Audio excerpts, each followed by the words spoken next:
Radiant team pick. Naga Siren. Radiant team pick. Invictus Gaming's Silent. The sack.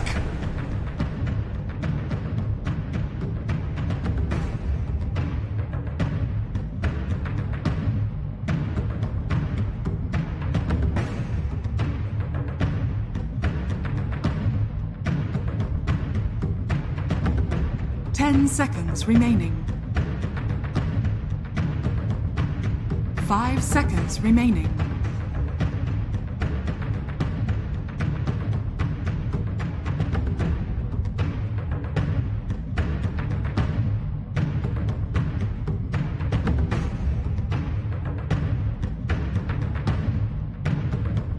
Invictus Gaming's turned Venomancer. Radiant team ban.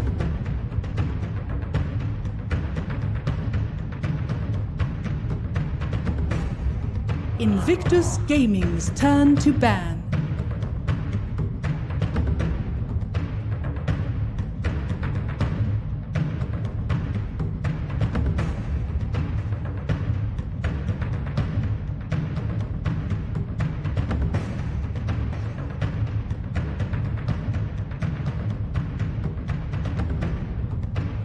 Seconds remaining. 5 seconds remaining.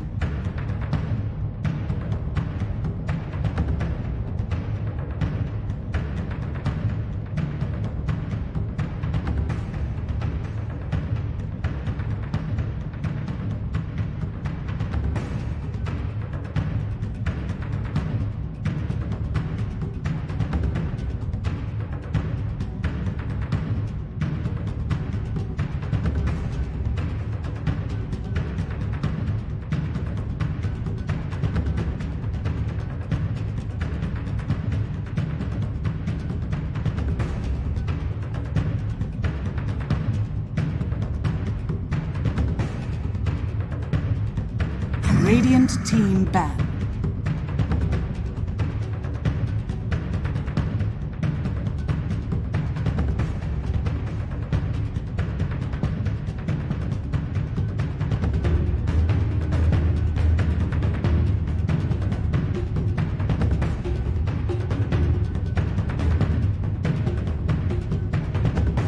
Seconds remaining.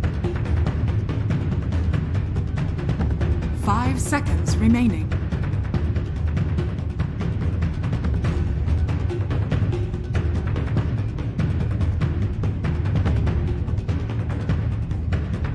Radiant team pick.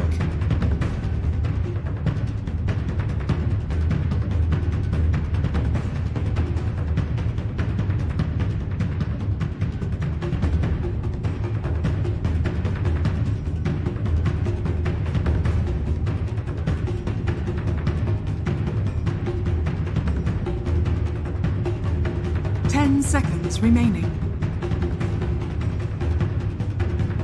5 seconds remaining.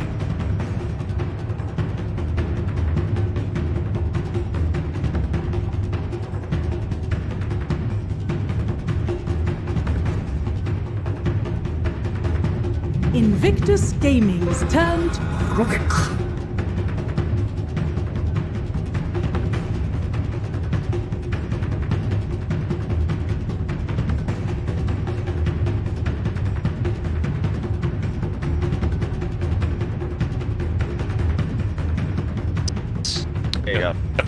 Sorry, guys, first day driving. I was blown to be on the couch first 2 days. So. True. You're all. 5 seconds. I think we're.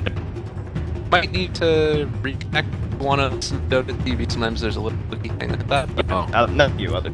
Exactly. Yeah. We're ready to go now. So, Rubik, good Rubik game, huh? Classic to the Veno. You can use the Null Field to counteract some of his poison damage, plus stealing Veno's spells usually feel pretty good. Plague Wards not quite as much, but the Gale. Oh, Plague Wards I like Plague Wards. Plague Wards are good when you're not fighting.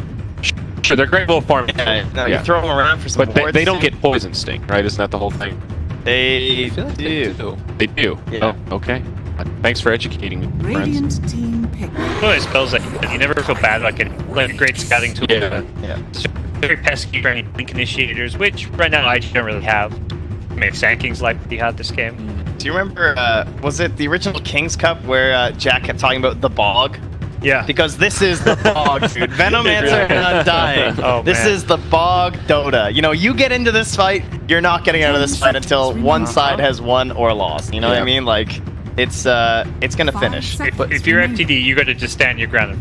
There's Yeah. no running. Yeah. Well, and see, to me, Zyra, this is one of the problems that you talked about yesterday, which was Undying falling off, and I feel like you can sometimes play a little bit fast with Invictus Gaming's draft, but I'd be a little bit worried about it going late game. And to me, when I think about Veno, I think sometimes it's good for like pushing with the wards and stuff, but also the way that they played, they've tended to want to play more defensively, and I'm worried if that's what they try and do in this game and Undying falls off. I'm with that, especially given that we've seen pretty much every strat that feels like it's on a timer has not really worked out that well, and whoever has the better late game tends to shine, outside of just mistakes that we've seen that have shifted those big late games. Curious what the cores are gonna look like in terms of like Naga friends, right? You have a support with Naga that's not really a traditional support. I mean, it kind of works. Obviously, you can get a good tomb setup, you know, crafting a solid spot for the engagement, but just That's your Not that plan. common. Like, exactly, get like you know. 4 zombies on him. That's the strat. Yeah. It's also a big brewmaster pick, though.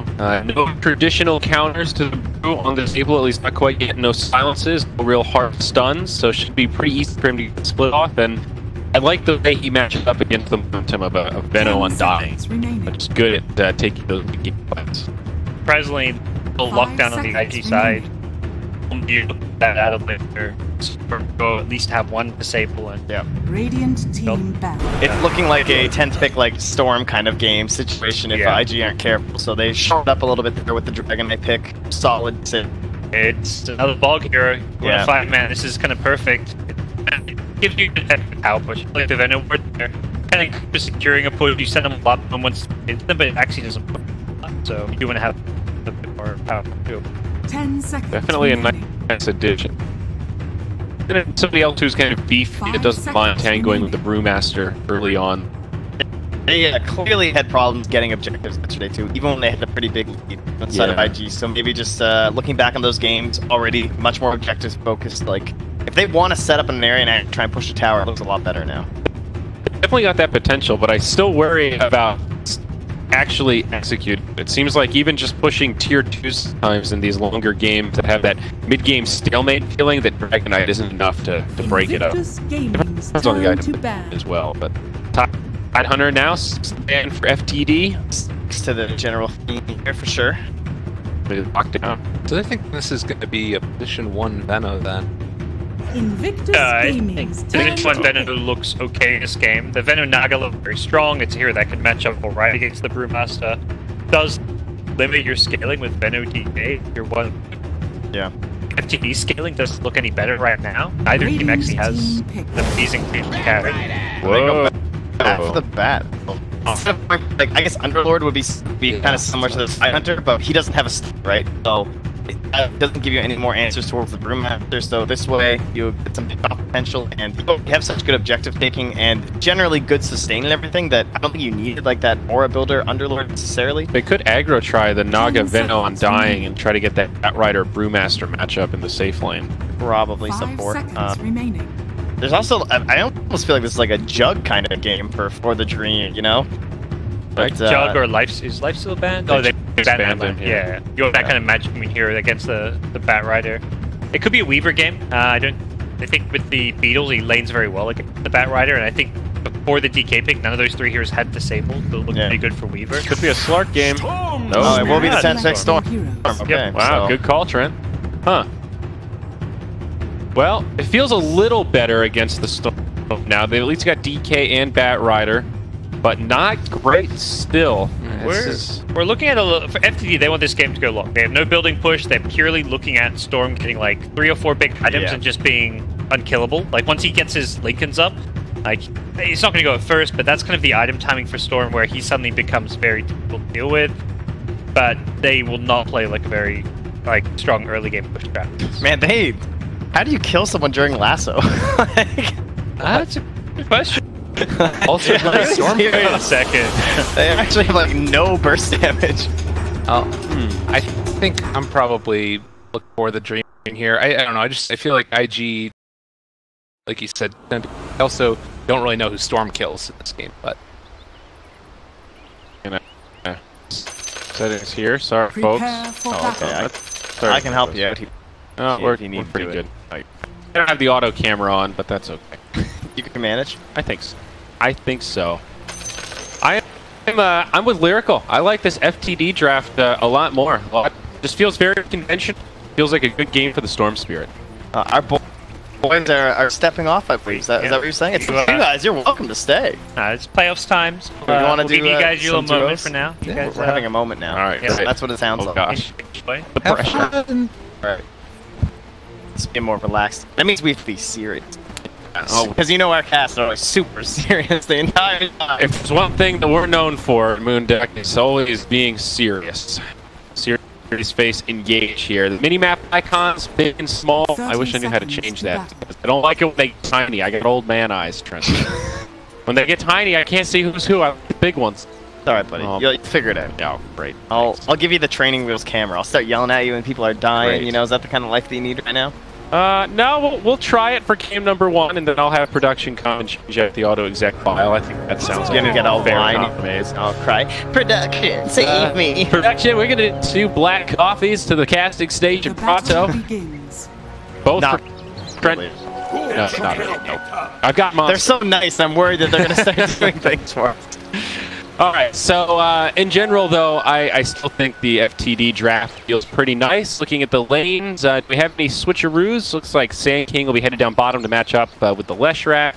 Storm Spirit will be going mid, and then up top, that means it'll be Rubik Brewmaster. Nothing too surprising there. Yeah, you have these questions. Like, the first thing that needs to happen this game is the matchup for the Bat Rider comes into question. It's just like, how's the situation going to be? Is he going to get that matchup he wants? And this looks okay. Dueled up with a Naga here. Sure, you don't get the experience quite as fast, but obviously quite a bit of threat. You know, you can't come as close with like the 3 Naples. You can throw it with a net or something at level 2. That's a pretty decent lane. The power of this Sand King Leshrac that we see so often is like they love to harass and they like to like impose the threat themselves, but you can't actually do that if there's this napalm just flying out all the time. Yeah, definitely a situation where sticks can be a game changer. Leshrac starting with 1, so that's quite nice. Naga, standard Mango, stout shield, very hard to harass out. Does take a stun, but just doesn't hurt. 7 armor as well on the Naga. Perfect in these kind of situations. Checking in on the other lanes, how's mid? Storm DK, kind of a snoozer here. DK dominating early, no big surprise. Storm undoubtedly will be relying on the jungle, some stacks. Yeah, and then his job is way easier with levels for the Storm Spirit. No real issues at all. Very happy if you're FTD to get this kind of a matchup. Especially these days where there's just like so few rotations to the mid lane. Storm Spirit has really come back with the changes to bottle being better now, and then just no one really partying with him mid. Q being very aggressive on the Undying. The Brewmaster handling it just fine. 2 and 3, not the ideal creep score, but some experience. And most importantly, not really letting the Venomancer free farm either. Safe lane Veno. Very interesting. I guess it's a good sign to see IG maybe switch things up after a rocky group stage in this qualifier, but it's a strat that always makes me nervous. You know, I get similar butterflies in my stomach to like when I see a position 1 Venge. I'm like, this can definitely work, but yeah, just I hope you know what you're signing up for, boys, because this is not necessarily easy to execute. It's like they just, I don't know, I guess they're looking at those last games and just wondering, you know, we probably could have done it. You know, clearly we made some mistakes, but we had a really good laning stage. We were ahead by a lot. So if we make a draft even more suited for this early game, can we actually finish? So this would be a very big game for them moving forward if they can just kind of get this whole strategy worked out and be strong about it. But Bulbacut looking for a courier snipe here in the mid lane. It is on its way, but it's going to be flying at that point. He has the net, so don't think he'll be able to get enough right click in, though. He's only at 48 damage, so he already starts running away. It's pretty tight. Well, noble effort, but a little bit of a bummer there. So back to the mid.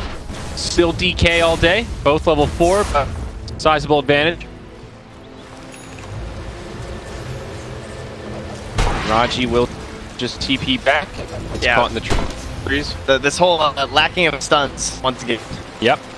Not really something for you to worry about. You know, just TPing out all the time. Easy peasy.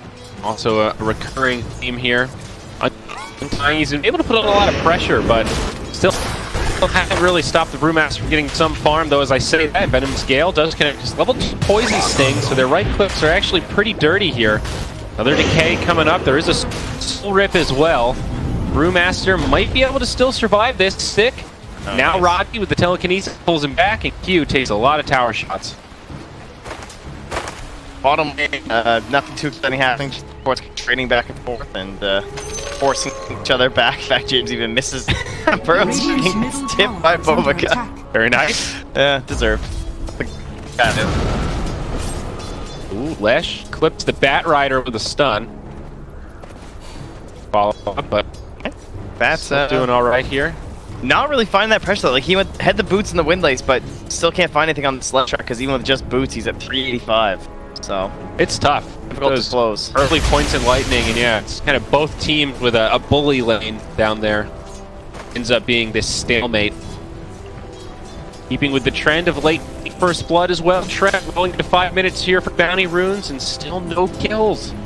Yeah, it's getting a little bit ridiculous at this point. So 2-1-2 is in full effect, you know? Yeah. It's not like, hey, we don't see many Look at this rotations. play by SRF to the bottom of the Bat Rider.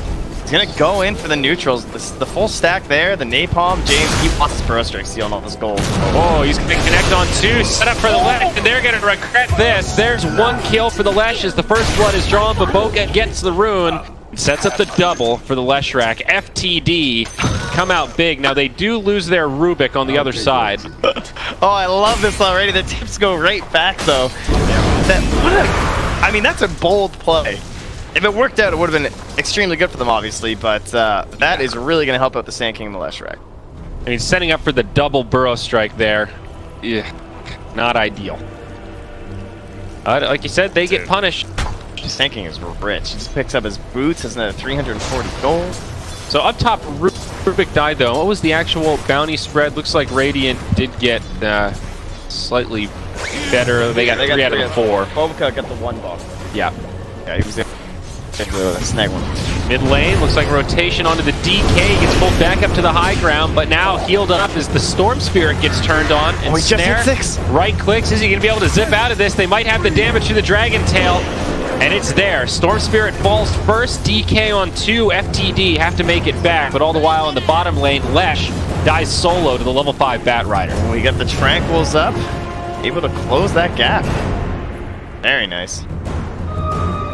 That is a huge kill for him to actually get back into this. And that'll put him towards the lasso. He hasn't skilled it yet. Maybe thinking that there might be an opportunity to actually use it. But theoretically, if you want to just stay in the lane a little bit longer, you might just want to go in towards like these napalms or the Firefly points. Yeah, it's not bad. Bat Rider is definitely one of those heroes. It feels like you just want to level up everything. And if you're not going to be using that ultimate, up top we'll see Aggressive now initiated on. Raji TP's back in with Beyond. Nice use of the healing salve. It'll keep Aggressive alive. Raji actually taking some decent return damage for those pesky Plague Wards. Veno now level 5. Going for kind of a hybrid build here, but 2 points with the Plague Wards. Yeah, not much discussion about him, but he got himself his 1 kill. And Aggressive, of course, a hardcore farmer, it would seem, in a lot of the games we've had so far. So, oh yeah. Need to push it a little bit in this one. And I'm curious what these builds are all going to end up being, though. Like, for SRF on the Bat Rider, will he go for the Blink first? Like, Drone's obviously a lot of value when we're playing with this 5-man, but will we get that from the Dragonite instead? And then he's just going to really try and enable these quick pick-offs into early aggression onto towers. It's a lot of pressure when you go for the Blink first to actually, obviously, execute every single time and not just keep farming. No doubt. High risk, high reward. Lasso ready to go, close to level 7. Now another TP rotation from FTD. It's Rubik joining James. Oh, Burst Strike starts things off. He does have 1 shard left on that infused range drop, but keeps him pretty topped off. DK also joining the fray. Nice flame break, but Brewmaster also makes the TP. He does have a split. Needs to be a little careful here. It's only a level 3 Naga Siren, but James, Burrow Strike available. Getting low, but still might be able to set this up. There's the Brew split. Boulder connects onto the Naga. Cyclone on the other side. Isolates the DK as the tombstone comes down, but Brewmaster has to be easy right careful. clicks. Rodney falls now. A lot of low HP heroes on the Radiant. Brewmaster's coming back into Panda form, and the DK is going to turn, drop the stun. They don't have the damage. It looks good for the Radiant as now Storm comes zipping on in. SRF whipped by the Burrow strike. He gets brought down by right clicks as Storm finds one more. Nowhere to go. Double damage rune makes it easy, and FTD make out big. Excellent plays by the Brewmaster there. Humongous props heading out to Mr. Beyond. He had 6 HP left when he got the split off. That's pretty tight. And then he stays in with the Earth Panda after, just knowing he built up his stick.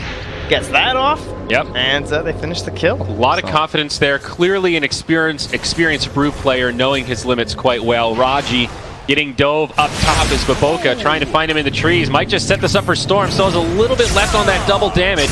Just now expires. Nowhere for Baboka to go, and it's actually the Lesh that comes in. We'll finish him off with a level 4 Lightning Storm. Oh, not looking too hot there for the old IG squad. You know, maybe hoping to start taking over. I think they haven't quite hit the levels that they want or any of the items, right? Like, they don't have a single aura item going or anything like that. Yep. Veno's not joining in. They're not, like, coming down and tombstoning / ulting the tower. They are starting to create the pressure here, though. It looks like they're just going to try and, like, fully complete the tower down bottom. Tower is under attack. Yeah. Question is, can you really respond from the Radiant side? Without the split, they obviously don't want to fight. So it should be a freebie. DK with a Blink Dagger queued up. Looking for an initiation tool. SRF. Still pretty far from his blink. Scouts out the Brewmaster walking by. His ult actually not that far from coming up, and Beyond way ahead in terms of Blink Dagger progression, and now going to make it even better. Picks up the Bounty Rune. Actually could have just gone north to get the IG Rune, but of course doesn't realize it without vision. Gets caught by a lasso. He's so close to split.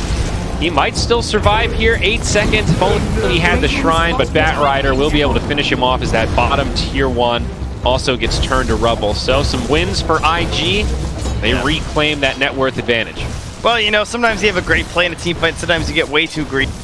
Going for a Bounty Rune in behind a team that's clearly sieging your tier 1 with no chance of you fighting. That's why it's like they're showing a few on the map. I thought maybe he'd just go north and roll the dice there, but instead he hung around and they just rotated up. It was definitely a little peculiar. I mean, you can understand why you make that play, though. Definitely makes sense. You're not expecting like the bat to be there. I think he would have thought the bat was like lurking near, like behind the tower or something. Probably. Yeah, it is true. You look at the dire wards, and they do have a nice one here. Might have clipped vision of him walking by, but it was a cool spot for the bat to be hiding in this little tree nook. Certainly atypical. Alright, well, using this time, like, yes, you lose your bot tower, but Storm Spirit's just been farming away. They don't have any sort of vision inside that classic little neutral area where the pings are now coming up from Naga saying, yo, we need to kind of go there. Because he farms a lot. He's farming looks well. Like they're going to smoke here, possibly. Level 9. You can usually tell how a Storm Spirit is feeling based on what items he's forced into. You know, if you see a Storm Spirit buying Yule's Scepter first item, you know, he's probably not living the dream. Going treads into Kaya, you're probably feeling pretty good, right? Yes. That means you're farming up, you're going for damage, and you're thinking you're going to be able to kill people and get some extra stats before you stop off for that Orchid. This is a very difficult smoke. You're going the whole way across an area that you like lost control over, but we're still going to find it. Brewmaster debuts that initiation piece. They've got the follow-up stuns, and SRF will get brought down. One click from that sword of the angry panda. Great use of the Blink Dagger. Exactly how you want to do it. All the while up top, Lesh was getting initiated on, still trying to farm towards that Yule Scepter, but he did TP out to safety. Once again, as we've noted, not many ways for them to stop those TPs. How's Venomancer looking? He's like farming middle of the pack. Haven't really felt the impact from aggressive. He did get 1 kill already, but finally now frustrating the tower. He's obviously very hard to gank down here, so that's one thing he's got going for him. But he hasn't really gotten too much pressure. Now we're getting into, we have the song from Boka, so this is like time to play Dota, you know? I feel like they have the tools that should make it very difficult for FTD to actually win this fight without Beyond pulling out big plays again. Boka way ahead here. Kind of scouting with the hero and the illusions. Trying to make it look like it might not necessarily be him. Yeah. Tower ends up going down though. Storm Spirit.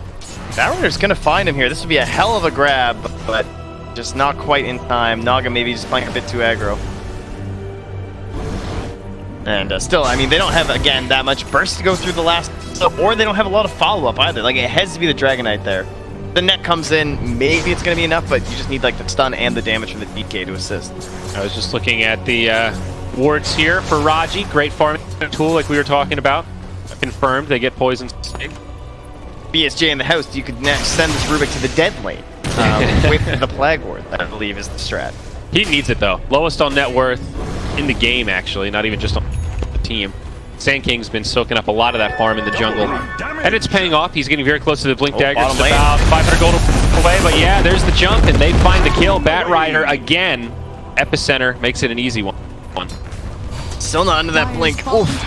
And the Dragon Knight, actually, I do like that he didn't go Blink first on the DK. He went for the Hood instead, so still just means there's like no drums, and you're this Bat Rider and just like, man, I'm just gonna farm this whole time. I kind of wish I just bought some drums or something. Right. Other double damage on the Storm. It's the Glyph. Now some rotations coming from IG, so they will try to mount the defense. DK has his ultimate coming up in about 10. Just a difficult time to push in here for FTG. Like, they need that kind of YOLO initiation from the Brewmaster. He's the one who says to dive and go in, but he's fighting into all these Plague Boards, so he's assumedly going to be scouted. Speaking of scouted, the Rubik played ward on the high ground. They went double hood, actually. Aggressive has picked up one as well. There's that brew split straight onto the Venomancer. Follow up from the Lesh. Song of the Siren breaks up the fight. They're going to isolate the Panda. Now, Storm jumps in, tries to get in position, but he might just get killed. Stolen Song, there it is. Venomancer off to the side, still drops the ult, and I think FTD just retreat. Oh my god. The Brewmaster will get left behind, maybe can still go for the TP.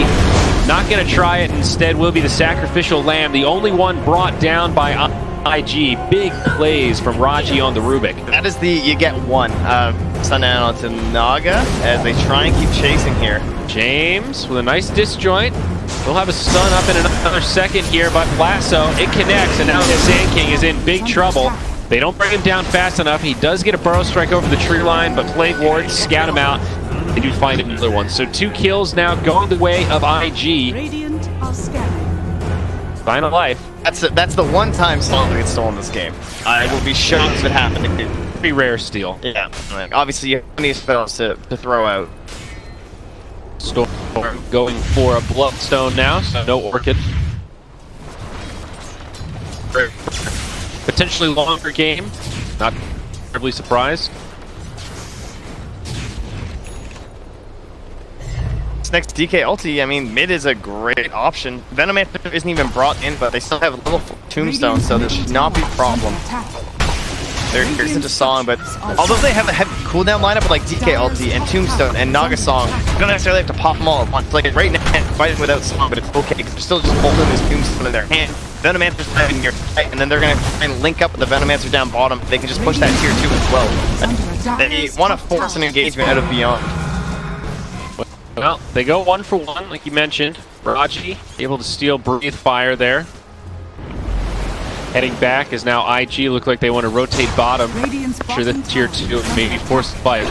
They have a lot of advantage. If they have a haste rune up on the Bat Rider in his bottle, he has Lasso up in 10 seconds, absolutely zero chance they can fight, and they just don't have the counter push speed. At the very least, they have a catapult up top, which is helping. But I really like the way the Dire itemized here. They've got double hood, and now with the Blink Dagger, they've got some pretty good initiation and a PKB coming on the Venomancer. Even just that value buckler on the Undying to give the whole team a little bit more armor. They're ready to deal with this. They want to fight early, and kind of feels like that Lesh Sand King combo that normally does so much damage just kind of tickles given how much survivability they have. You've got a maxed out Soul Rip on top. Oh, never mind. It's a maxed out Tombstone, a level 1 Soul Rip on top of that. Yeah, it's very nice. For the way they're playing, I think it's definitely. Yeah, it makes sense. So I thought I just saw him put a few more points into Soul Rip. What was the tomb? Stone. DK, now with the Blink Dagger, he'll go for BKB next, so even furthering this motif of itemizing for survivability. Yeah. I mean, there's no question the Radiant, they have no, like, you know, true carry hero, you know? Not the, like, traditional hardcore right-clicker. Not that I necessarily do the Venomancer, but he still provides physical damage than a Leshrac. And I think you can itemize DK to feel a little more like right-clicker as well. Yeah, that's true. But same case to the Brewmaster. I mean, level 20. Uh-oh, Bat Rider walks by Ward. There it is. Epicenter set up for the Storm. And SRF gets evaporated. dangerous at Bat Riders. Trying to scout ahead and be like, hey guys, if there's anyone here lurking nearby, we can just get a kill and then go into this tier 2 feeling good, but nice defensive vision here. I mean, Trent, in a game like this where there is really a lack of true carries, Brewmaster, 100 attack speed and 15% Drunken Brawler chance? Why do you do this? I mean, have you seen Split? It is a very good spell. So you're thinking he's 100% 1500 split and cooldown? Is that what you're guessing? I mean, I'm gonna say 100%. I've seen the attack speed every once in a while. Me too. It really depends, like, the items. If there's a Mjolnir on the DK, yeah, he's probably gonna get the 1500 health on his prime split units. Okay, I could feel that. But the attack speed, of course, it is nice to be able to farm very fast. You're not in your ulti. But once you've hit 20, you're still close to 25. And once you hit 25, you're always in your ulti. So yeah, and don't even look at that other 25 talent. That's a no-go. We didn't go there. Never. Could be 30% Drunken Brawl. I'm pretty sure you still take the other one every time. Yeah. Unless you're really into that full build, you know. Alas, the dark side now looking to keep the aggression up. Batrider alive this time, so he's hoping to find somebody. Brewmaster would have been a great one to grab, but talk about the defensive vision from the Radiant, the aggressive vision from the Dire certainly lacking. Enough inside these big areas, and with the smoke through, they're not even getting wards down, at least not the southern part. They will go with the sentry and the ops combo here, so clearly saying we are going for this tier 2 up top. And I'm sure they're also well aware of the Radiant side. And, yeah. AC Storm just pushing up there, but of course they didn't push the mid, so this one fall rather easily. And down bottom, Lesh as well as Sand King putting some pressure on, so FTD handling the pressure quite well. Yeah, but I think IG are making the correct moves, not sending anyone there yet. Like, guarantee this tower and then escape with Song. Like, except that you're gonna have some losses on the tower damage in the bottom lane, but don't give into it. Don't send one hero back and suddenly leave yourself vulnerable. Well, you know, FTD don't really want to commit to that tower. Sure, they've got creep hitting it, but it's still relatively healthy. With XXS in front lines, you will siege it down, and it ends up being a favorable trade for Invictus Gaming. Only one outer tower remains for FTD. It is that tier 2 in the top lane. IG back up, walk by the Roche pit, but not going to go in there quite yet. 20 minutes, no Roshan action. Really, neither team very good at killing. I don't think we have a medallion out either. No, not really any classic builders here, so no real option to accelerate your storm maybe in the Aegis. That would be something that we'd love to get, but... Yeah, I guess they don't even really have a great Aegis carrier on IG. None of those heroes are... Venom's pretty good, actually. Just because, like, you can play super aggressive and look for a really good Poison Nova before dying. And then just come back to life. Yeah, it's not terrible. I mean...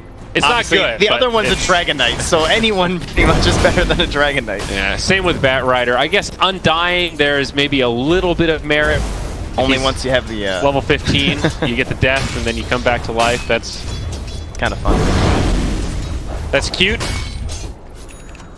Like the one time you don't feel so bad about that talent. There is Bloodstone up on Storm, and he initiates right onto the Naga Siren. Now that is well timed. Follow it from James, and yeah, it's a free charge. Alright, baby. Bloodstone Dota. Leshrac and Storm Spirit, the race for more charges. And now look at this. Like, with all towers the Dire have taken, still a 1k lead for the Radiant. Starting to show this 5-man Dota, like, suffering a little bit in terms of, like, the distribution of the net worth overall. Having a Sand King in this game is so important for the Radiant. If this is some other position 4 that can't split push quite as fast, the game looks much more difficult. But you can see the advantage he's taking. He looks like the offlaner. He's just behind the Batrider. Batrider comes in just a little too late. Poor stat, not too far away for him. Receive with the BKB, now going for a Dragonlance, so we can turn into a bit more of a siege. Both sides just so comfortable giving each other this space. It's all about the, that one big team fight for FTD. Dude, they've got double Bloodstone. Yeah, exactly. That's the race, man. It's the, we just look for a giant fight with Brewmaster, kill 3 or 4 heroes. Both of these guys getting all those charges, just insane. Very greedy, but we can get away with it. Some of these mid-game fights are just completely different. Ruben now caught by the lasso. Big-time follow-up. He does have teammates nearby on the high ground, but can't get there in time to turn anything around. And now IG move into the Roche pit. Ruben down to 30 with no buyback. You do have a Sand King split pushing down bottom, so there's pressure on that tier 2. Radiant seem a little unsure about how to react, but Roche is like barely taking They have damage a ward right here. now. If Storm walks down, that would be a dangerous maneuver. I mean, Rubik is going to respawn though. This is not feeling like a safe Roche play whatsoever. Storm actually zips in, checks the HP, makes the same conclusion that we do. Says, guys, let's just wait this out. Rubik's coming back. We can definitely intercept. Brewmaster goes in, uses the split. Roche still about half HP. Now James initiated on. Nice stun cross on 2. Storm might be able to clean this up. They go 1-for-1 with the Sand King. Brewmaster creating some chaos outside of the pit. Roche not even the focus anymore. Yeah, Sand King's coming back now with the Blink and the FE2, so extremely important engagement. Again, Bloodstone charges. Something we need to watch out for, so they don't want to get too much away here. But you're able to go in there as the Storm Spirit again because it's a 10-pick Storm. You know that there's not that much control. You knew Lasso was on cooldown. That means there's just Dragonite and maybe a net, but obviously that should not hit you. Great vision here for the Dire. They've got this Observer in the river. Yeah, we've talked a lot about these kind of unique wards lately in terms of just like trying not to get dewarded with how many sentries people are placing. Like, look where that ward is and look where the 2 sentries from the Radiant are. Right. One up on the high ground for each side. Completely dodged. Yeah. Definitely giving them an advantage there. Still a worthy buyback on the Sand King to get back in this fight. Hey, check out this epic battle at the Roche Pit. You seen this? Oh shit. Venom Ward on Venom Ward action. Oh, he's gonna suicide. He knew he was gonna lose. Couldn't handle it. That's an honorable death right there. IG though, feeling like they need to linger around. They'll smoke up. DK ult up in another few seconds. Bat Rider already has his. Yeah, no split for 35. This is the time to fight. Storm zips in for crits, but there's huge follow-up. Epicenter, it's a great fate. Leshrax's there with a stun. They'll find the first kill on Bat Rider, but Boca getting low, but FTD might lose beyond. He'll be the first to go down, and they're sustaining through it. Lesh has the suicide. IG have the dying, and it's just an overwhelming amount of damage. Now Song of the Siren keeps Storm locked in place. They just need to shrine up. Zip forward on the target he wants. Now the Dragon Tail connects onto Rachi. He gets brought down. The buyback on Brew, not going to do much. His ult just now refreshing. IG, they really want this Roche, but still feeling timid. Either way, a big fight. And now kind of swing back the other way because all these cooldowns have been used from the dinners. So, Wow. You know, that was all 5 down on FTD. Yeah. With 5 after the Brewmaster too. Wow. The only reason it felt like they even had a chance in the second go was because the Bloodstone's bringing back the respawn from the Storm Spirit and the Leshrac, but that comes at a cost. 10 charges left Leshrac and 11 for the Storm. As they continue to hold this area. Yep. Honestly, Trent, that fight felt like power up against he didn't even have the mech in that engagement, but feeling so much from the goal and the chaos from the zombies and just having those soul rips to throw out onto the teammates. So much survivability. Of course, BKB from DK is what allowed him to stand his ground against the Lesher. I think you have to give a ton of credit to SRF2 on that. Like, he has a lot of pressure on this game. He has to catch Storm, or they pretty much don't win these fights. And he got him. I mean, you know, maybe you can say that was like Storm's own mistake or something for just kind of showing like that in a pretty greedy spot. But Felt like a bait in the moment. There was an epicenter from the Sand King like the second the Storm Spirit got caught. I mean, they were kind of ready for that to happen, but it might not have been. It might have just been his team saying, "Dude, you got caught. We were ready to react." It's, you know, I'm not sure where the credit goes on that one, but either way, you're right. The Bat Rider made the play that started off that whole chain of events. And now it's a 4-staff. Some big optimization. IG following that key. I think they're smoking up again here too, trying to find another fight.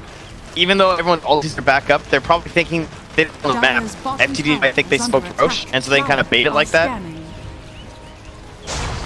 Trying to maybe find where the storm's coming back. You Love Me has been lurking in that tree line for a long while up there. He's finally going to show on that wave. Sin, DK, looking for the Dragon Tail, but can't close the gap. Tough one to initiate on. Okay. Failed smoke. Well, their bottom tower is taking pushing the tower. Bat Rider for the opening though, flying mid, sees the Lesh. Pony Boy's a little too fast. Radiant structures 50 movement speed. Just like you were talking about, the Sand King continuing to put a lot of pressure around the map.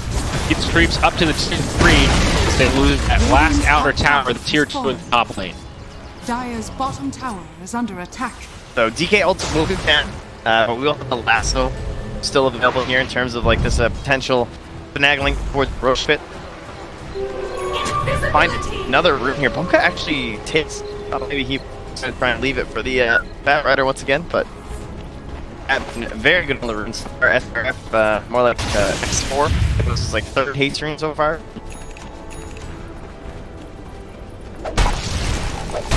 Invasion now, the full Hurricane Pipe, Mr. Venomancer, and a Maelstrom out on the DK.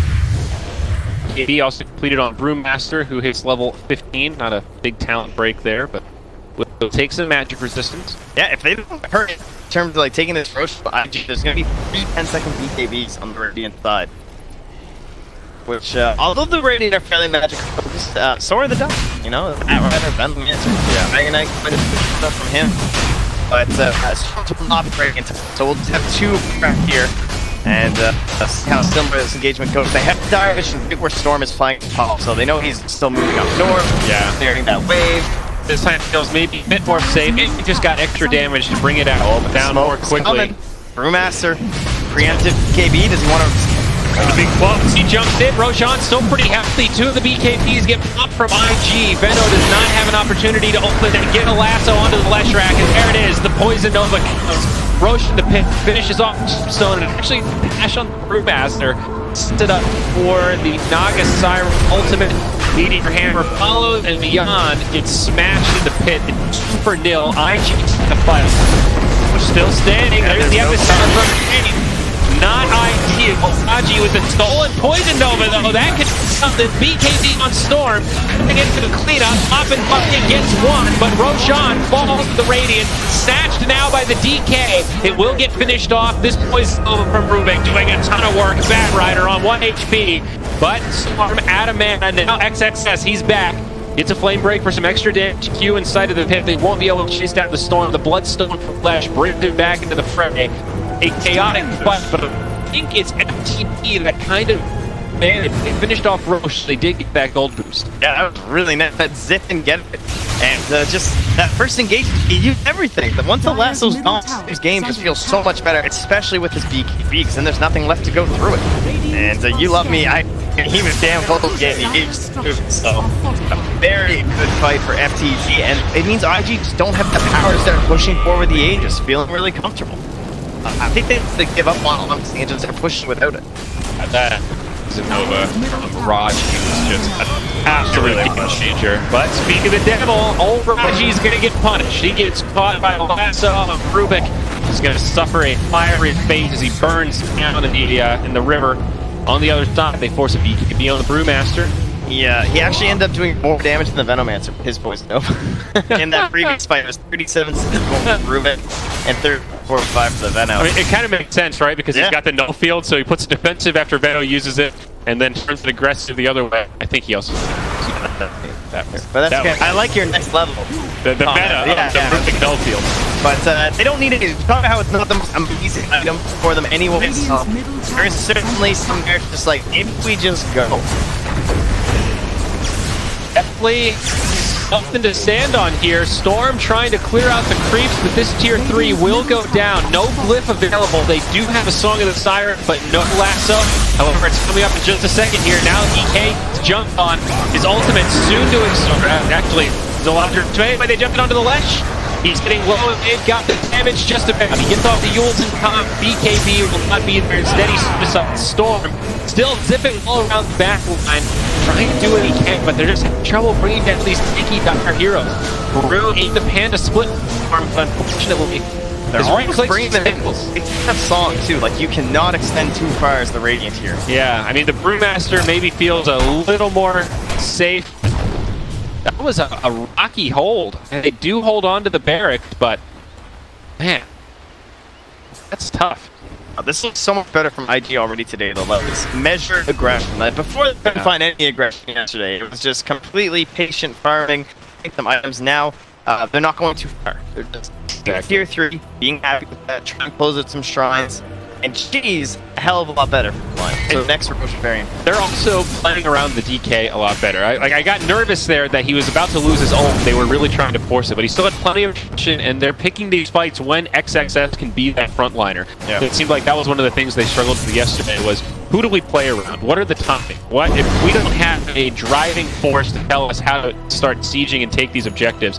Our default is defensive. So yes, that's definitely seemed to be the problem. So I think you're right. This is a lot. They have it in two ways too. Like they have the direction of the Dragonite just ulting in buildings, and they have Lasso. Lasso and Chrono are two of these spells that just feel like you smoke them and feel good about the game. Yeah, I think they've also done a really good job playing around Q this game. Uh-oh, mid lane, they're going to jump in onto the Dragon Knight. He's going to be able to survive, and he gets off the BKB. And here's the mech. Q actually lets him reset, and now the real fight begins. Naga Siren with the ultimate, but there's a lot of BKB still lasting through, and now Aggressive with the Poison Omen will connect off most of the Radiant, and I think this is IG's fight. Starts to bring down the left. He'll fall first. Now it's James with the center on the back line. They survive through it. Meteor Hammer comes down on Raj, and he goes down next. 2-0 as Dion gets chased down. Brood split up in just a couple of seconds. He'll likely survive through this. The Storm Spirit has made it back as James has already been brought down on the backside. Now the final split will be deployed. Naga Siren taking some damage, but as just a solo Brewmaster, a tough kill find. Rubik finds back, TP's in. Maybe they can put down Q. No mech, but just a soul rip. Raji with the spear images and some support from the backline. XXS wants this Brewmaster. Nice play. Will give him some distance, but they can close the gap. Dragontail connects, and now this Panda, well, he gets put to sleep. Brutal stuff for FTD. If you actually look overall, there was more damage to the Radiant, but he's tanky hero. All this damage mitigation they have on the side of IG as well is just, they don't have enough in the tank. Like, that fight started, and within, I'd say, the first, like, 6 seconds or so, Storm was completely out of it. Maybe even less than that. Like, yeah. it felt like he was just standing there like a creep, and he's died enough that he's down to 14 Bloodstone charges at that point, and Henry isn't quite there. Oh, Storm up top, looking for an initiation, but now he's completely out of mana. The Meteor Hammer connects. He will zip across the way, uses the EKB as a desperate attempt to survive, but SRF is a step ahead, and he will be forced to use the Bloodstone to kill himself and end up with 9 charges. That's not ideal. No. And another good line here from Aggressive, saying, let's get aggressive. And march down mid, because we have DK.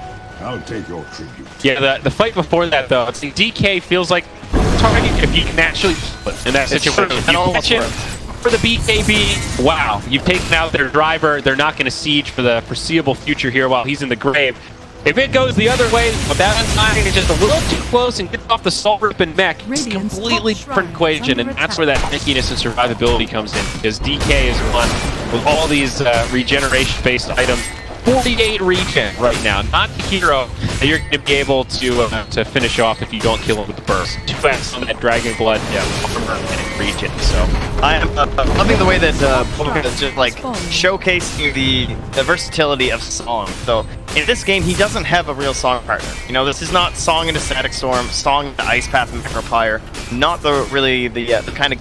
It's a game where he's using it for either defensive purposes, we can all retreat, or he's using it to isolate this BKB hero. Look, this truck got destroyed because they're able to 5v1 him. Initiation on the Brute after does BKB and switch and goes in hard. It's a big epicenter, a lot of damage on Babuga. They lock him down. Q falls in tandem as they both buy back. James onto the side, he takes a lot of return damage. And all of a sudden, it's a 5v3 now, or 5v4 to 5v3. Brewmaster also getting clicked down, and it is a complete slaughter, a situation where IG used the aggressive buybacks much to their favor. It forces the buybacks out of the Radiant, and Rubik will be stuck in the grave now. His buyback still on a uphold Meg. Storm trying to clear out the creeps.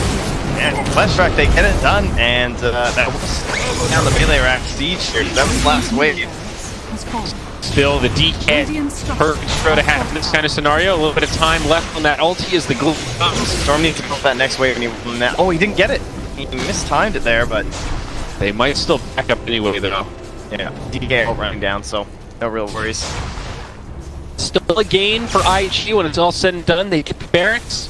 They use some buyback, force some buybacks of their own, get DK one step closer to that part of Trask. They'll even clear out some enemy ancients on their way home. Let's take a look. How's Radiant doing, Trent? Item-wise, have you seen any progression here? Oof, some scary-looking Bloodstone charges. 4 on the Lash and 11 on the Storm. Not quite as bad, but not where you want to be at this stage. However, he does have an Yeah, Storm got that before his last top, but yeah. And Dire side, they should be the ones that first know about Roche. You can just keep dropping the Plague Wards inside, and it is going to get relatively early, 1 minute away now. And if they were to get cheese on the Radiant side, I mean, it obviously gives us a better chance. Still going to be hard to win the fight, but Storm 2 lives, essentially, maybe Aegis and 3 lives. Aegis Cheese with Storm and Lesh on your team. It's pretty darn good. It is basically just like giving you 2 additional buybacks, except you're right there. I think that gives FTD a pretty good chance, to be honest. I if IG get this rush, I don't know how FTD hold. FXS is just excessively farmed. Yeah, he's kind of just taunting them at this point. He's like, look, I'm going to farm wherever I want. You guys can see me. It's cool. You want to fight? Let's do it. I'm ready to party. Well, that's what we're saying. The beginning of his team, they know. He's ready. He's got that little chance. Still. Now, the blast out. The Storm zips in, but it's looking good for IG. Brew Fair gets off the split. Q still also holding on to their, a little bit of life. They reset again with the Naga Siren. They just have the resources. Storm not able to do what he wants, and his teammates are just getting cleaned up. The Master able to get away. Nope, not going to get back to Panda Farm, and it's just slaughter. That was a ridiculously chaotic fight, Trent. I feel like that was just every AoE spell once going off, and then FTD just kind of flopped over. Yeah, just the bog, man. You know, they can't fight into it. That really was the bog. It's there. That would have been the perfect way to salvage that by play. It's the bog! Because that's really what it felt like. I mean, it was just an overwhelming amount of damage. 3,800, the DK owned at 3,800, he popped the Mjolnir buff on himself. Yeah. He didn't even kill this dragon. The first 10 seconds he stood there with BKB on the right click and melee for him. Like, it looks like IG weren't even sure if they needed to commit to the fight. Like, hey, maybe we just pick off this Brewmaster and then walk into Roche. And FD, or TD, just kept throwing more and buys at it. And G said, well, if they're going to commit, boys, then we're in. And then once Benno got off a big Poison Nova, it's just over. Yeah. There's no salvaging that. Especially now the BKBs are down pretty low. Storm's down to 5 seconds. Lesh down to 7 seconds. And even the Brewmaster, he's down to 5 seconds. So that's where the Poison Nova... Yeah, you're mitigating a little bit of that, but still 18 seconds. That's 13 seconds of big-time poison damage you're taking. It's hard up on DK, so... Yeah, BK get it fat, too. Being the Yule, the Naga, this is a very tough game. So she could spawn her Spirit Vessel, but buys a full Yule's instead. Well, they definitely could kill Roche. I guess IG... not all in Korea, it's about the strat, and DK will just kind of walk in the pit. His ultimate just now refreshing.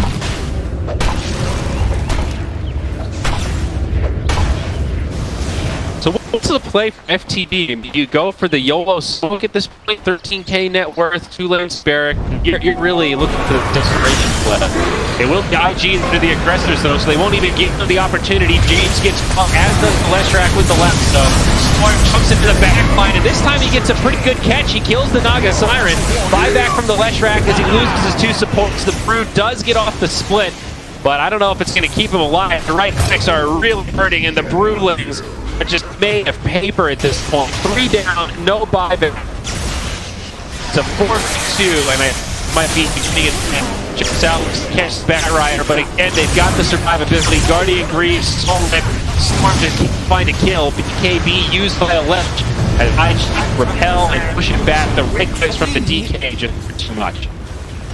Yeah, it just feels like it's too much to repel at this point. It just, you know, they understood the only way they could win this game as the Radiant is to build these fight items, like get Bloodstones, try and win a bunch of fights, and try and just, like, take over the game at that point. But I got that early ball rolling. They took advantage of the draft that they had. They played very well, and most importantly, the game were gone.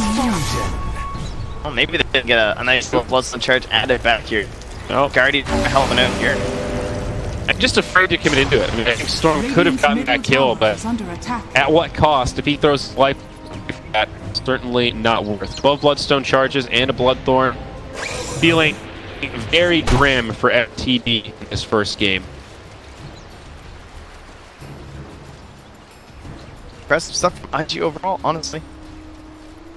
I think Look, the DK now sells his hood, just goes straight for the MKB. Transitioning from really beefy core, he's got the heart going back for damage-based item. I really like the itemization earlier too. Just very good recognition from IG to put a double hood on ZK as well as the Veno. It really slowed down the Brewmaster early on too. Just like he's running the fights, trying to create these moments, but every fight that he tries to take with them, they don't have any sort of damage like take advantage of any of these stuns. So like Epicenter or just like Brewmaster's initial kind of like burst and all of this fight isn't enough to kill someone. No one's following up at all. You know, it's just there's magic damage from a magic damage from a storm. Well, here's the initiation. Batrider jumps up by Storm and might have enough. The Soul Burn pops, but on the other side, XX is destroying his supports. Batrider, Raji, and Storm also tied for it. Now the buyback on Batrider. DK with the double damage. Doing a lot of zoning as aggressive, showing off that eye of Scotty. My god. They're just overfarmed at this point. That was a 1 for 3. Now the GG is called. Ash will be able to use the KB, but last there in the throne will get popped. Very nice game for Invictus. I like the fact that Storm ends godlike because he kept denying himself. Streak. It's actually pretty good. It's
Radiant team ban. Invictus Gaming's turn to ban.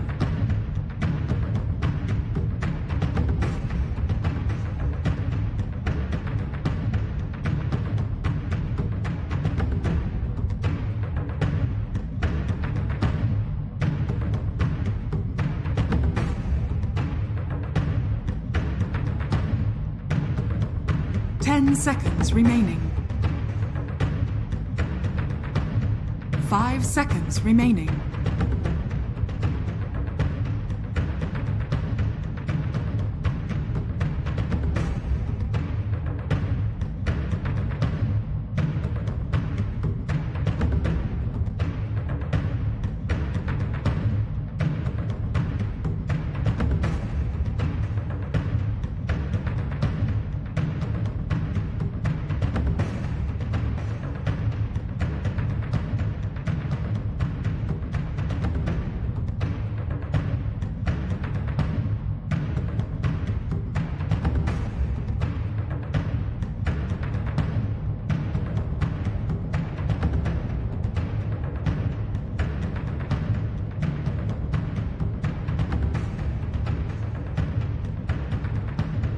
Radiant team ban.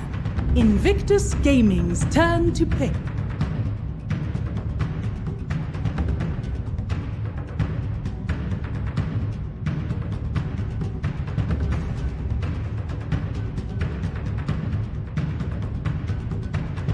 Radiant team pick. The sack.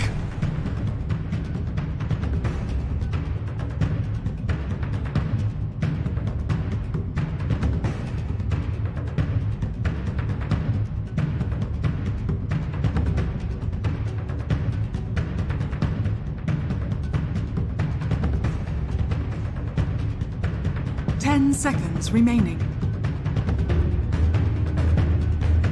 5 seconds remaining.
Radiant team pick.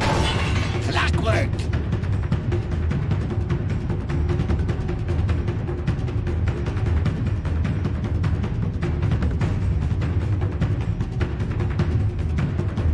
Invictus Gaming's turn to Veteran Lancer.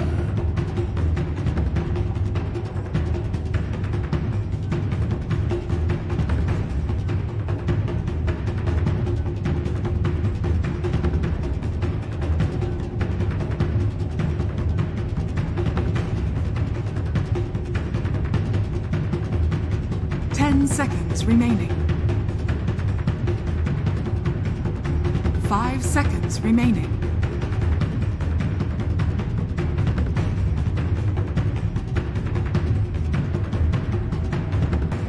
Invictus Gaming's turn. Light Stealer.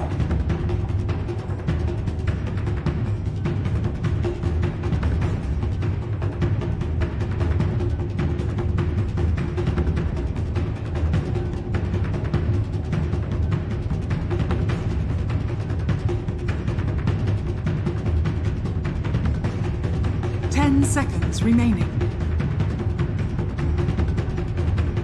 5 seconds remaining. Radiant team back.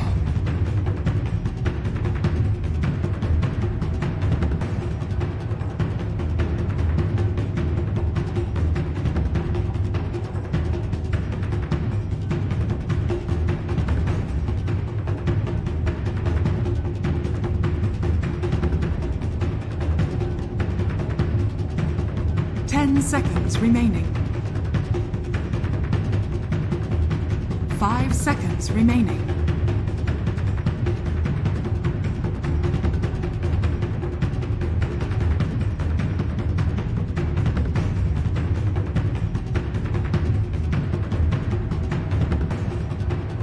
Invictus Gaming's turn to ban.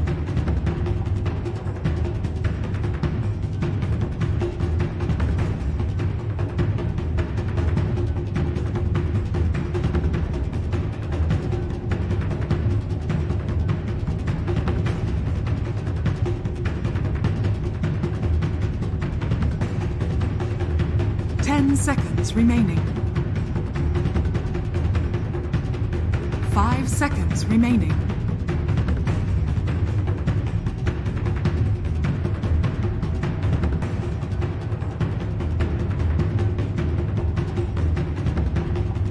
Radiant team ban.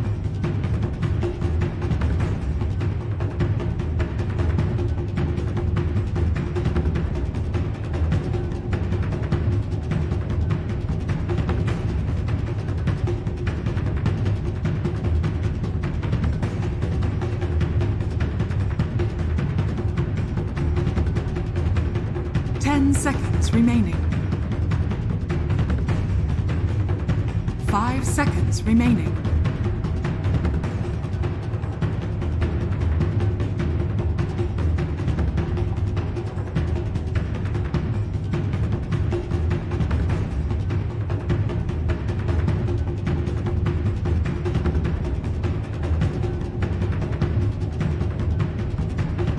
Radiant team pick.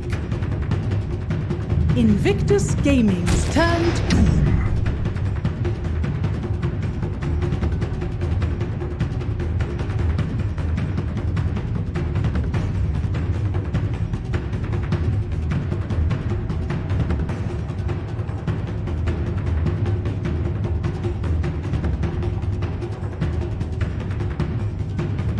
10 seconds remaining. 5 seconds remaining.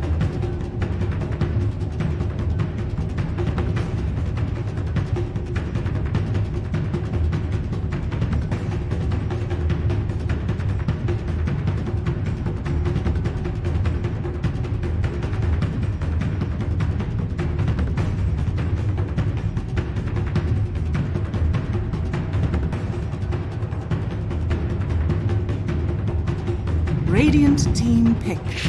Mareska has arrived.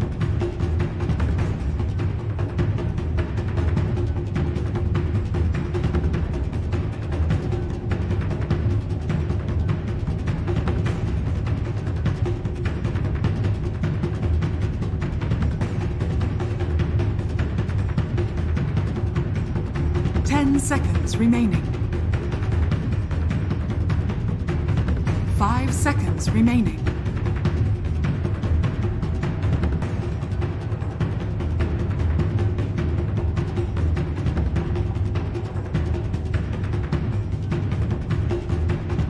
Invictus Gaming's turn to... Shadow Demon.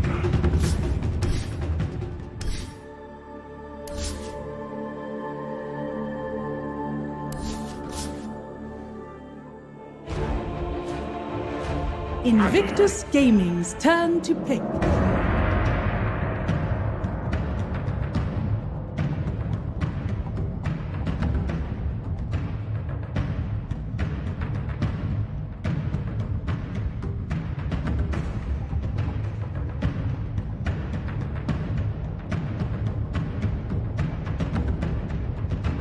Seconds remaining.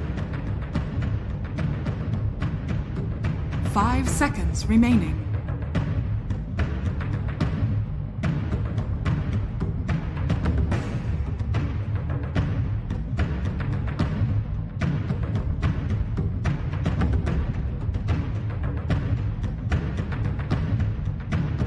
Radiant team back. Storm Spirit!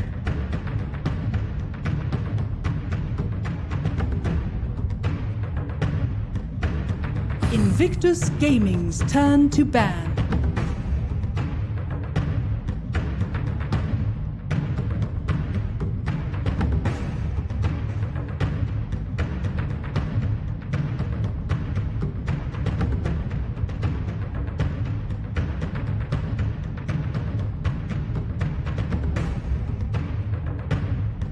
10 seconds remaining.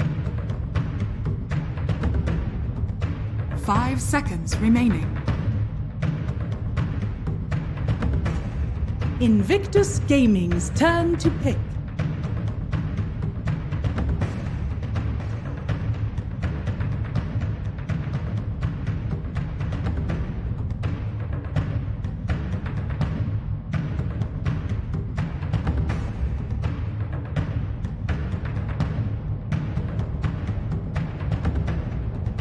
Radiant team pick. You may now Templar Assassin. Templar Assassin.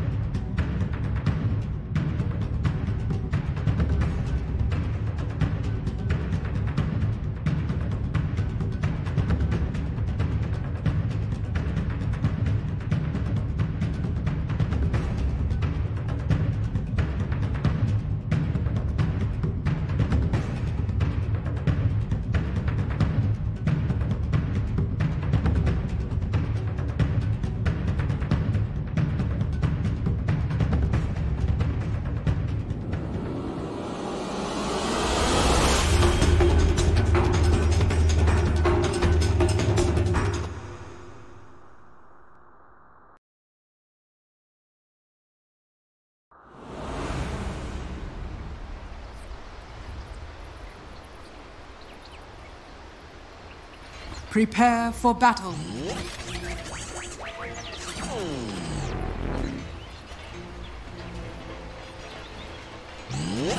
我开悟去插眼。这盘с Gaming выходили победителями. Может, это тоже какой-то криптонит. Но...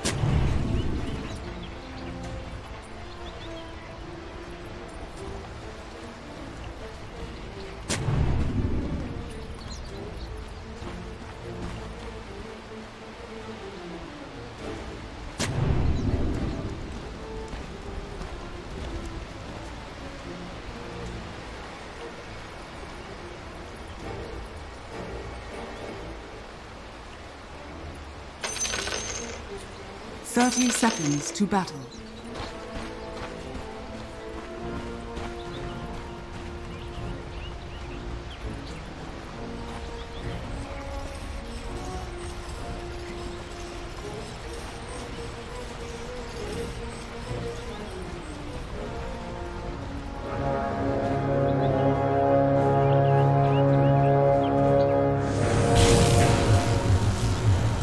The battle begins.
generation. Well, you will.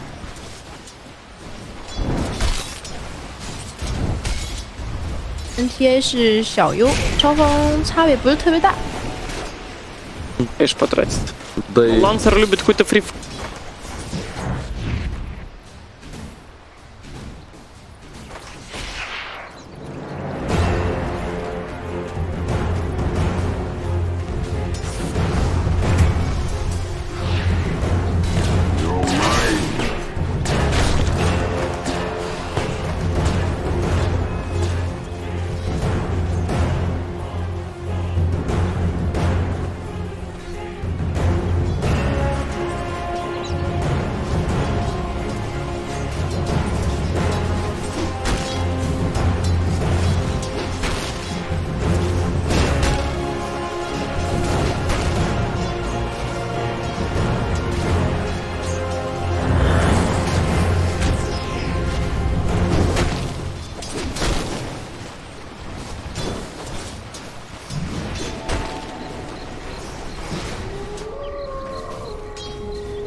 Radiant's middle tower is under attack.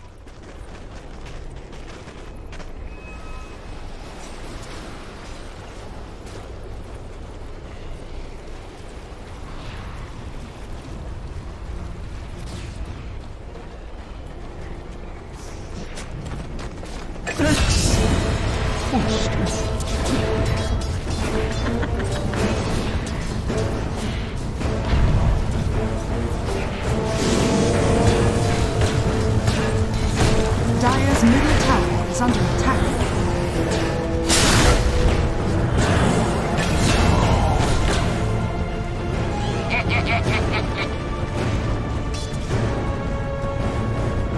Radiant's bottom tower is under attack.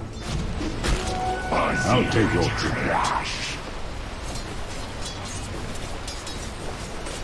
Dire's middle tower is under attack.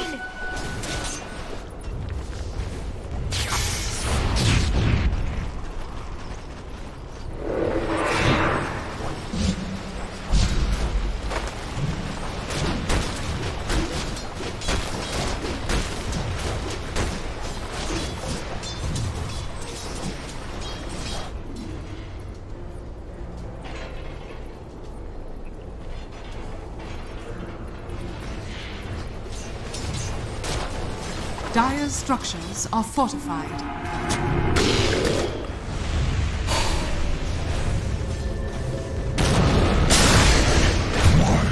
Fire.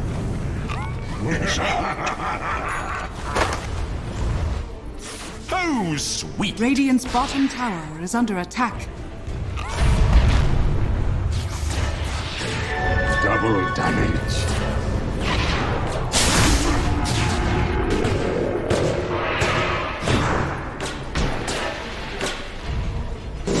Not what you expected?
Oh, did you want to do that?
Are scanning.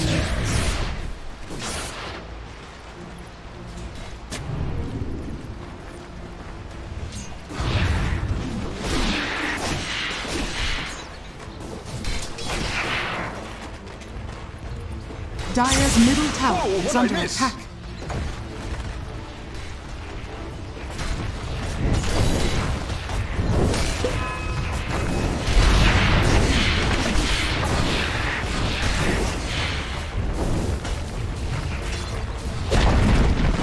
Dire's middle tower has fallen. Radiant's top tower is under attack.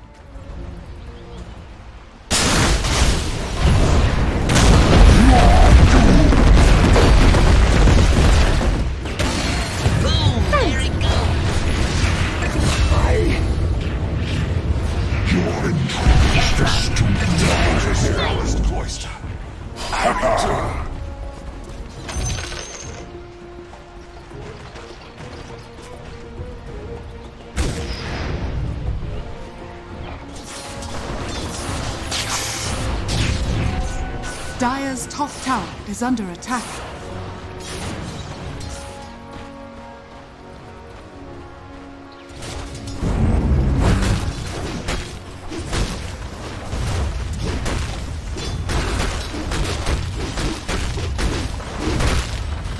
Dire's top tower is under attack. Dire's structures are fortified.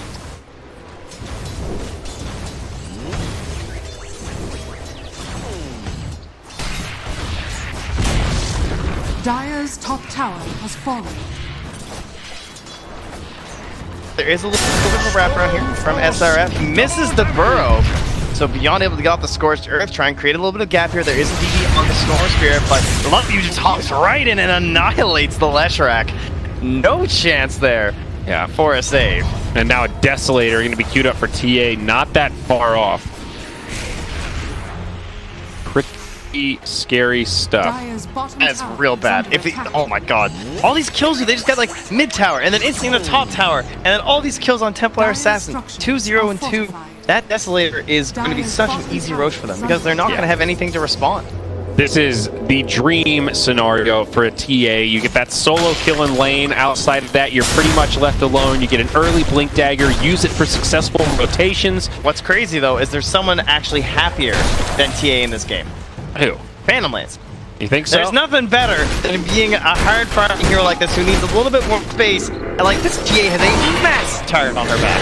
Oh, that's a target hit there. Yeah, that's a nice hook shot. James taking a lot of return damage. Bedlam's a hell of a spell, and Baboka gets one before he falls. SRF looking for the counter kick on the TA. The epicenter is there, but it might not be enough damage. Love You, Love Me, still alive, is now Doom, rotates in, drops it onto the Sand King. Oh, he's got to fight. But still TA has to commit for it, and they will go 2 for 2. Clock TA for the Willow Sand King.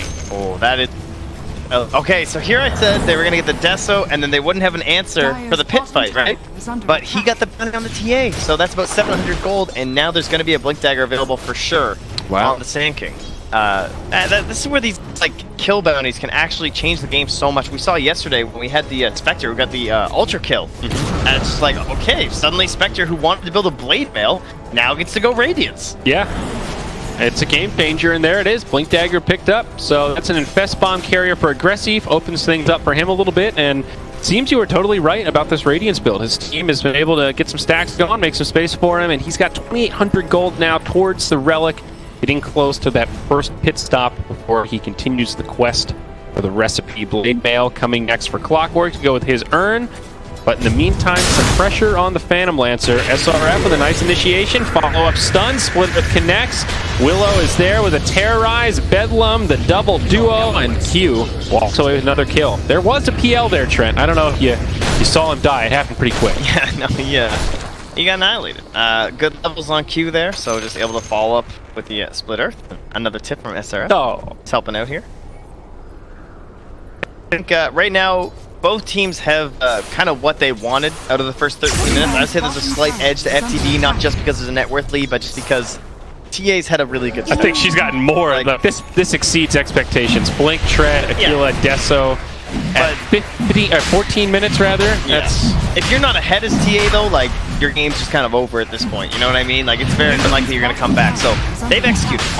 Bobica, he's coming in here. They have the Terrorize not available for 50 seconds, and only level 1 Bedlam. So any fight there would be on SRF. But he's showing bottom on the wave, so there's just no threat here for FTD, and they're just gonna give up this Aegis and try and get a good trade tower-wise. yeah. Makes you wonder if IG are just not privy to the timing, or if they've thought about this and have made that executive decision. We don't want to fight at the Roche Pit, especially if they have most of their cooldowns available. Doom coming up in about 5 seconds as XXS zips by, looking for the TP home, and he makes it. Full skull with that Shadow Blade Doom inbound, but makes some space for Roche, and TA picks up the Aegis. You know, it's an early Roche, but when that Desolator comes out on TA this early, you should really expect it. Fusel now very close with PL, pretty much just a blade of alacrity, and he'll have it. Really nice timings set up here for FTD. Just means that, like, if he gets this defusal, he's going to be able to join into these Aegis fights where they want to push down tier 2s and completely secure that dire jungle. Take that away from the Storm Spirit and away from the Lifestealer. So even if he gets into the Radiance, you're obviously you still want to farm a little bit more. You know, you want a couple more items going on here, get a Solar Crest or something. But Aggressive is into the Relic at this point. Point blank hook shot onto the Cogs to push him back. Terrorize will connect on only the Doom, and then the Willow will get blown up. Another tip. Yeah, they did use the hook shot already though, so should be okay here. Oh, his TP's still on cooldown. Still good jukes. Yeah, it's still a very hard kill. Yep. To the ball lightning. Not sure. Don't know what that says. What that is. But okay. Sounds good. Disruptor. Oh my god. Whoa, Raji. Doom is not there though. He's gonna try and catch where he zips to. He's out of mana though. He can't zip very far. Storm Spirit just needs to buy a little bit of time. Raji stacking up the damage. Maybe he can get this kill on Raji after all. Doom there just in the nick of time, and they'll finish him off. But wow, that one was closer than it should have been. Meanwhile, in the bottom lane, they did find a kill on the Leshrac, looks like. So 2 down on the side of IG.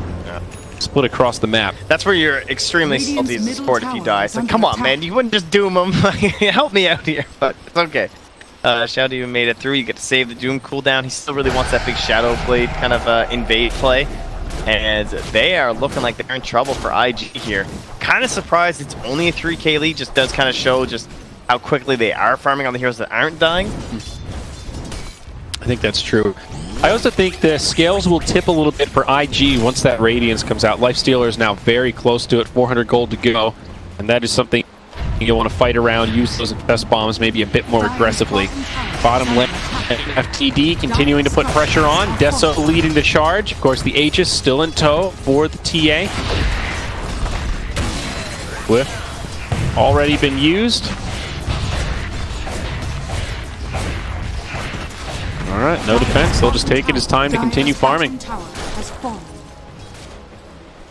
Force staff also not far away for the Sand King. I think there are definitely issues in terms of like how they initiate these fights. Like, Bobica has looked pretty good. 1-2-2 got himself a little bit involved so far, but early on, you know, you look towards these like crazy games from the old Dark Willow. You think about like the Blink Bedlam or something, and the damage doubles on Bedlam at level 12, so the early levels are pretty painful for her. It's all on SRF, and we've kind of known that this whole game, but this is the point where like they have that early lead on the TA, and if they're in this 5-man ball, he has to find some big epicenter, and he's also still struggling a little bit because he's still stuck at level 11. Won't have that level 2 on the F. Yeah, no doubt about that. Ends up going down, or ends up getting a tier 2 for FTD. This they just back up, and now smoke out of the base from IG. Who are they going to catch? It's going to be the Shadow Demon. He'll get popped first, and on the other side, they found more. It's TA. Doom on the low ground. Does drop the ultimate. Quick shot in. Oh, this TA is looking to start going big, but Boca on the backside with the disable. The follow-up stuns and FTD are out of resources. The TA, who had such a good setup, will be brought down. Does finish off the Lesh, but now coming back to life with the Aegis. 2 buybacks used by FTD. They've got a Shrine, and they want to come in to maybe turn this, but the Cursed Crown is there, and all of IG will survive. Beyond charging forward into a Sentry Ward with that Shadow Blade. They're going to turn and see if they can find this kill. Aggressive with some right clicks. Might be able to just turn on to James instead. He did use the cogs to lock him in. Raji there with the save, but it's only going to buy him a couple of seconds. Aggressive struggling to get off the right clicks, and FTD will keep most of their heroes alive despite low HP. That was one of the most value early lifestealer fights you're ever going to see. It was a constant ball up from the Radiant side, non-stop Radiance damage happening. He ended the fight with almost 3k damage. Had the Infest Bomb too onto the Shadow Demon to blow him up, and then that hookshot turnaround looks so good, but the Dark Willow, she has that Naga effect, you know, where it's just like, you think you have this amazing moment, and they're all clumped up, and then it's just ruined. And that got ruined real fast. You know? Terrorize was on point. Yeah, they just couldn't do anything. They're stuck there, feared. And they just get shredded. You know, you still have the full 4 seconds. It's like an AoE roar when they're all trapped inside the cogs like that. Instead of them like escaping and Lifestealer not being able to chase you down, it works against them in this case because they're stuck inside the cogs and they get blown up. Yeah. A lot of turning back and forth in that fight, but I remember Aegis was in the hands of FTD. Now up top, their PL actually taking some damage, but hookshot from James breaks things up and may just cost him his own life. Maybe a 1-for-1. Illusions, not quite enough damage. 50 HP still on the Lesh, will stay standing. Now back in the mid. Raji burning down low. Aggressive will continue to chase. No hope for survival as the Radiance ticks him down, and a killing spree is secured for this Lifestealer. Feels like just a moment ago he picked up this Radiance, already at a medallion. It will not be very long at this pace before he's into the Solar Crest too. So fantastic item in general with this build, but against 2 of the best heroes for it, Templar Assassin and the Phantom Lancer. Speaking of the TA, BKB now secured, and an Orchid queued up next. 12 to 12, man. This is one even game. 30 movement speed. Doesn't want to kite around here. Not opting for the damage. Pretty heavy damage to go the Radiance build, I suppose. So I kind of feel like IG are hanging in there long enough that they can start turning this game around. Like, Lifestealer is finally ready to fight. You've got that Force Staff on Sand King. They've got all the basic tools they need to find these team fights. They didn't lose too much on the first Aegis either. They still have their mid-tier 2 and their top tier 2, so they didn't lose that jungle area, which is what it kind of looked like FTD were going to be able to posture into, but they are going to make that move now. And Leshrac can just be instantly dead. Yeah, they are going to use the hook shot, so. Seems that'll be the case. Easy follow-up for the TA. Oh, but at the other side, they use the Effie, they catch the PL kind of going for this like counter push area where they were trying to wrap around, connect with him, but he goes down too fast. On the other side, could Storm Spirit maybe get caught here? Yeah, level 1 Purge here. Any Sentry Wards are down. They've got the Doom. That'll make it pretty easy. Okay. Ultimate sacrifice. Yeah, tons of damage there. Even with the clap to help out for a little bit at the end. Yeah, that's pretty much all the lockdown you're ever going to need. Doom and the Demonic Purge.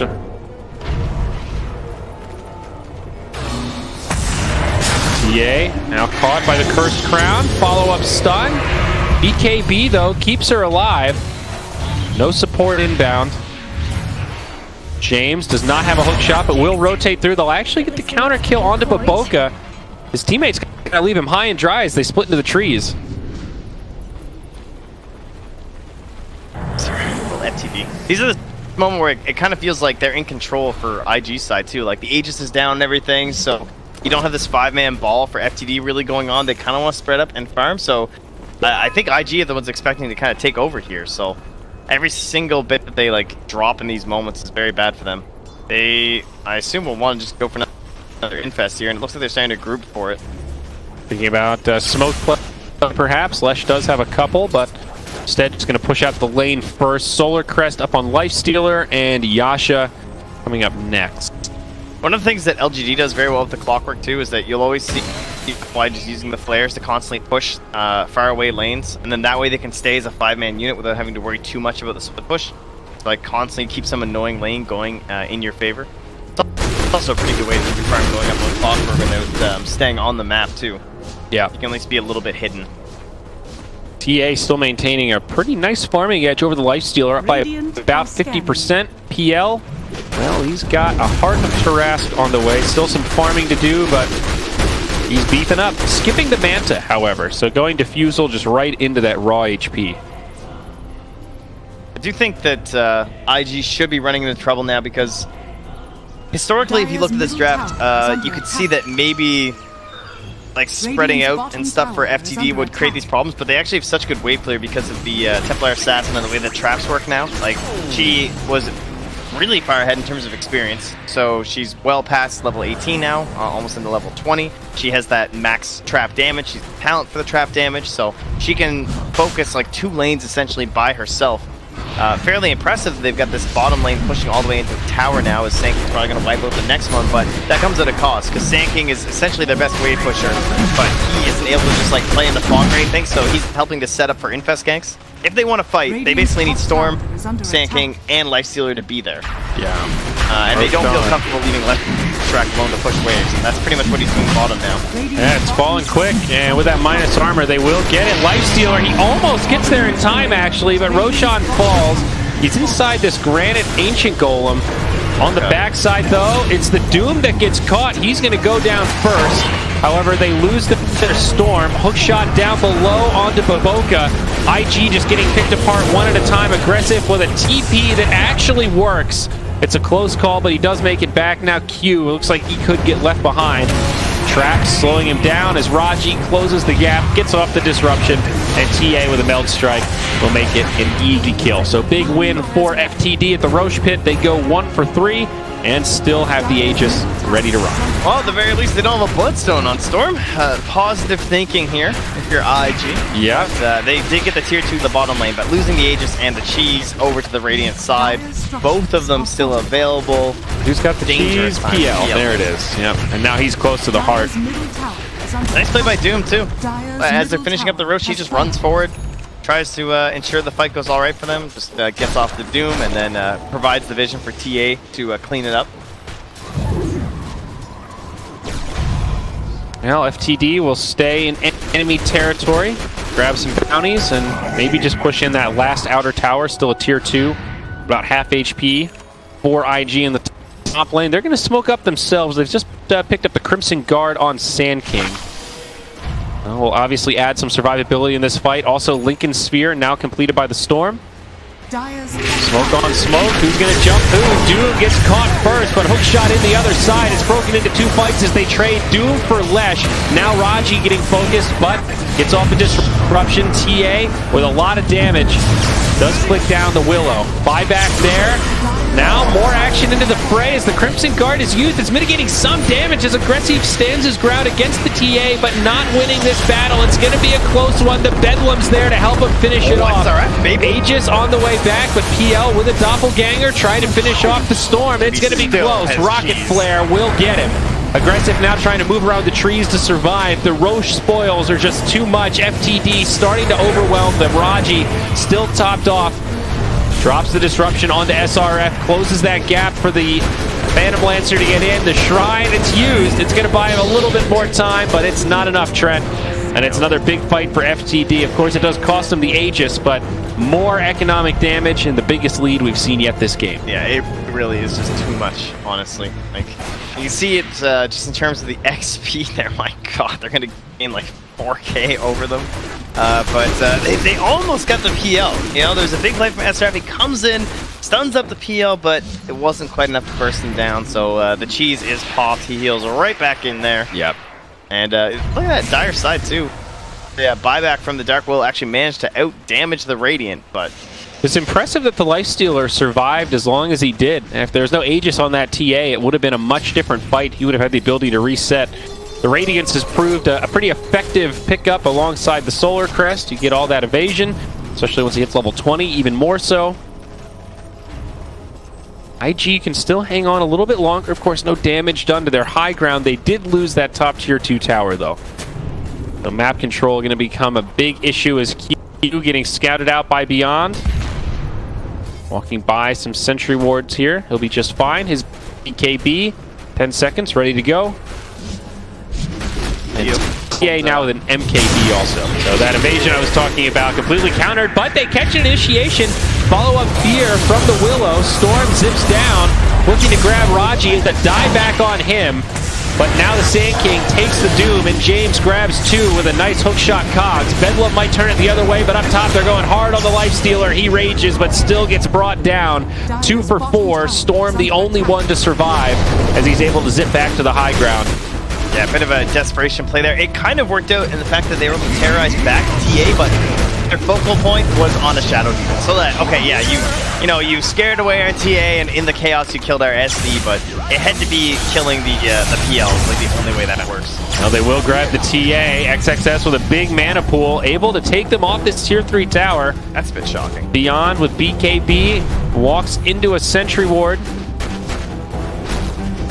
Okay, they'll survive, but 2 buybacks used by IG. Still rough. Yeah, but getting rid of the old buyback penalty at the very least, it's, you know, Lifestealer ends up gaining gold, but Storm will still lose about 630. Both of them getting a decent experience chunk at the very least.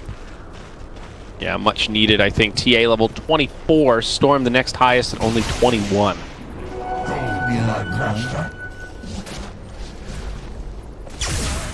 TA game wildly out of control. What about next fight here? Still should look pretty good for the Radiant one. I think just kind of heading in towards the sieging high ground. Hookshot actually not even needed there.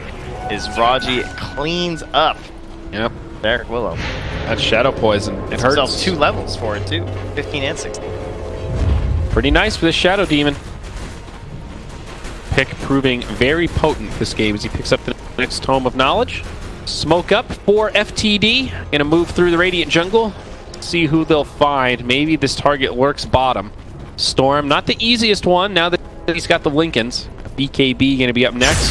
There's the snare inside the Doom Belly.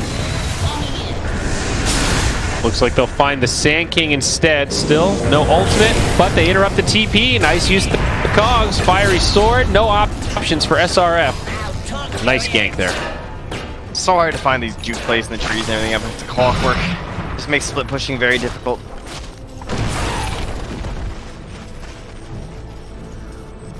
It definitely feels like the Radiant can just kind of play this out a little bit slow. They already have great vision inside that dire jungle. Yeah. You can see all these sentries being placed down. Solid ward spots too. PL actually breaking the trees too earlier on to help like increase the ward vision. Also TA blinked there and got stuck, but it worked out by making that ward even better. Manta style. Lifestealer's ready. Just needs the Octarine and we're good to go. Just alchemist this up here. Yeah, there you go. AC Mjolnir is going to be his item progression, at least he hopes. Not sure this game will last long enough to realize either of those dreams. Double damage also in the top position outside of Roche. Never mind, turn to an illusion. You snooze, you lose. That's a bit of a heartbreaker. PL will take some more illusions.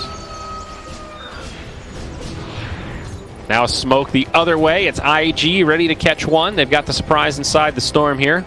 Yeah, I think this is good. They do not want that fight where it's like forced around the Roche pit and everything, where the Radiant side's all prepped and ready for it. They would much rather take some sort of a skirmish elsewhere on the map. I believe the Radiant just pinged that. It's hard to tell. I think they know. Yeah, they knew. There it is. Doom gets off the BKB. He absorbs the gank. Now the Templar Assassin just jumps in. Him and Aggressive are going blow for blow, but the Lifestealer in too deep has no way to retreat, and he will get brought down. Hookshot going to be off the mark as they try to pursue onto the Sand King. Bro strike into the tree line keeps him safe, but if you're going to find one kill on that smoke turnaround, the Lifestealer is pretty much your dream. That's a dieback now. Yeah, and they know that is not coming back anytime soon. So now they don't really need to wait for the Aegis. In fact, it's going to be 2 minutes away anyway, so should definitely be able to get a tier 3. I would assume likely a full lane of racks here. We'll see how aggressive they want to be. They have a full ward lasting on the high ground here that was placed down earlier, so they've always known what these movements were from IG. And there's that glyph. Orchid out on the TA, trying to lock down SRF. Now the Storm jumps in, but Hookshot going to be off the mark. James now going to have to walk in as Raji's getting focused in the back line, taking a lot of damage, but XXS runs out of mana. Now he's out of BKB, locked down by the clockwork, stuck in the cogs. Buyback from the Lesh after he goes down. SRF doing some work here, but gets doomed pretty much right away out of Sandstorm. BKB's back for Beyond, and this is looking grim for IG. Instant buyback now from the Sand King. Tier 3 finally brought down. The TA was also killed. Baboka now going back in. A lot of chaos in this fight, and they might still hold it. The Doom gets brought down. Baboka will trade his life to secure the kill. Sand King, the lone survivor. And at this point, they just don't have the answer for the PL. Point blank hook shot interrupts the Sandstorm. Burrow strikes back up. SRF doing what he can. Ring around the rosy. Force staff back down. They actually don't have a sentry there, but not going to matter. Lifestealer's back, and TA's pinging. She's like, listen, it's only Lifestealer, guys. Just get the barracks. I mean, they actually haven't killed either barracks yet. Oh, this is a nice deal, though. The Radiance Lifestealer. FTD still with a huge advantage here. No buybacks on the 4 dead heroes for Invictus Gaming. But FTD not going to force the issue. Yeah, I guess they just can't really do it. Lifestealer's there, he can just blow up the illusions. You're going to push way too slow with just the PL onto a melee barracks. He won't clean it up, so let's just go back and get more gold out of the jungle while we wait for Roshan. Well, there he is. Trap revealing it to the Radiant side, so no mysteries for them. What killed the TA so fast that fight? I'm not sure what it was. Just I don't know. She kind of baited down like really low too. Like she pulled them far out, got a bunch of kills, and then both teams have an impressive amount of counter initiation. Feels like every fight it just doesn't necessarily go with whoever gets caught first. You're seeing these like multi-hero splitter. It's all the AoE damage from the Lash. Storm jumps in the back line. Like a lot of ways, like these fights seem to turn into these little 1v1, 2v2 kind of skirmishes. But regardless, it'll be Roshan 3 going down for FTD. That was pretty good. Still a 7-second BK as well. Oh. And a Bloodthorn. Refresher on Doom, so double Dooms. That's pretty good. The 36-minute refresher shard, not a common sight these days. Don't have a lot of early Roshans. Yeah, this game has been particularly early. Q, I think likely to get caught here. He does have a TP and a Ghost Scepter. Actually makes it down into the tree line. James, not going to throw the blind hook. Dire's bottom shrine has fallen. Q living life on the edge. But all the while, Raji and the TA, they will finish off the shrine. Qualifier queued up for Love You, Love Me. Should be an easy closeout here, but so what happened between Game 1 and Game 2? This game, it was a very formulaic draft here from the Radiant side. Everything pretty much went perfectly according to plan. You have a Templar Assassin in the 10th pick. It has a good lane matchup. You know it's going to snowball well. You had very good Ancient stacks going from both the Clockwork and the Shadow Demon, keeping an eye on that, helping to accelerate. And all of the burden and pressure, at least to me, felt like it was on SRF, on the Sand King, to be a partner with the Lifestealer and the Storm Spirit to actually get stuff done as the game was starting. Try and find those big pickoffs to ruin this like general game plan. You know what I mean? It's pretty clear what happens. TA starts getting very farmed. She makes space for a PL, and items on him are just ridiculously effective early on with the refusal and everything. And they just kind of played some dopes. Double Nullifier going to be on the way. PL pretty close to his. PA still has some farming to do, but now the high ground siege. Backdoor protection has been broken, so even without creeps, they can still go for this. A little bit of initiation onto the TA. First crown now coming, being very conservative here. Has the BKB in the backpack, so saving it until post-Aegis. PL also in the front line. There's the Nullifier, comes out onto Lesh. However, backdoor protection kicks in for just a moment. Now the creeps make it past the threshold. Struggling to delay this. FTD just focused on structures right now. Invictus Gaming just feeling underpowered. Dire's top tower is under attack. 21k net worth lead. You can feel the difference. Yeah, it's full on desperation moves. I mean, he is getting those wipes on the creep waves and stuff. I mean, it is helping delay this, but it seems like that's all they've got. They need some sort of infest initiation. That's their glyph right there. TA still with Aegis. Nice stun setup. They will bring it down. It's a good start. They pop the Shadow Demon to boot. They don't have a buyback there. He'll use it. They lose their Lesh. Now TA back alive. Doom pops the refresher. Yeah, threatening with Doom here, but the BKB ready on Templar Assassin now with the Bloodthorn. That Manta is used. Lifestealer has the rage, jumps in. Now the Storm Spirit from downtown. There's the BKB on PA, or TA rather. They lose Baboka, he buys back. Now the hook shot in, connects on Sand King. IG kind of hanging in there in terms of lives, but not able to save the barracks. Melee have been finished off, and now it's just two ranged barracks standing in mid and top. They just end up using the second Doom on the Lifestealer as well as the Bloodthorn to help push him back. Yeah. And that'll help secure the other rack. There, brutal. So. You know, it's like at this point where FTD can almost just ignore IG and just use their spells to not give them the perfect initiation. They can't stop them from the siege. Yeah, I mean, we're also basically facing the problem of where they can just go bottom BKB and destroy things. Yeah, that's true. But they're still holding on here. They're fighting IG. Oh. They're going to lose Baboka. Now on the other side, Raji stunned up. They go 1 for 1. This could still be all right. James now with the double damage. Caught inside of his own cogs with a Storm Spirit Lifestealer. Not where you want to be as aggressive. Just needs that one last auto attack. Might have even been able to force the cheese there as PL was nearby with no mana for the TP. It was eventually able to regen it back up though as he just kind of ran to the trees for the last 30 seconds. It's like a small sign of life for IG. You know, they trade 1 for 2, but you know, you're just picking off supports. You're still not really able to pressure these cores. Double damage in the bottle of Storm Spirit. Also a Shiva's Guard. I guess maybe some potential to continue this pickoff train. Shiva's Guard pretty damn good this game. PA and the PL. No doubt. And Lifestealer, he's switched it up a little bit. Well, he can't decide, so he's partway towards the AC. Okay, had it on the Courier. Had the Basher queued up and now switched over to the Lincolns. Over here now. Kind of feels like itemization is just so... at this point, you know, it definitely feels like FTD have wrapped this one up, but IG are just refusing.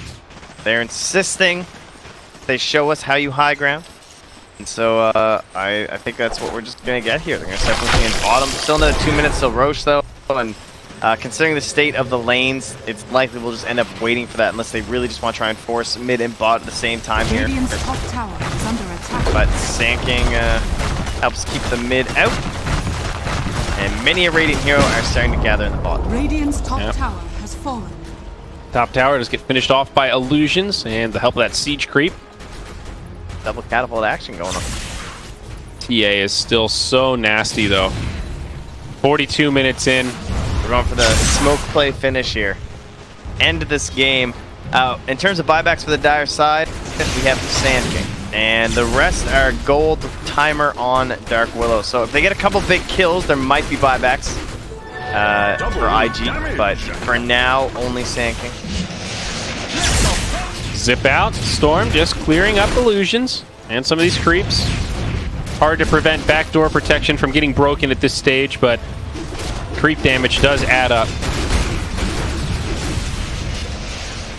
Here I am. Storm level 25, so now able to drop all those ball lightning remnants.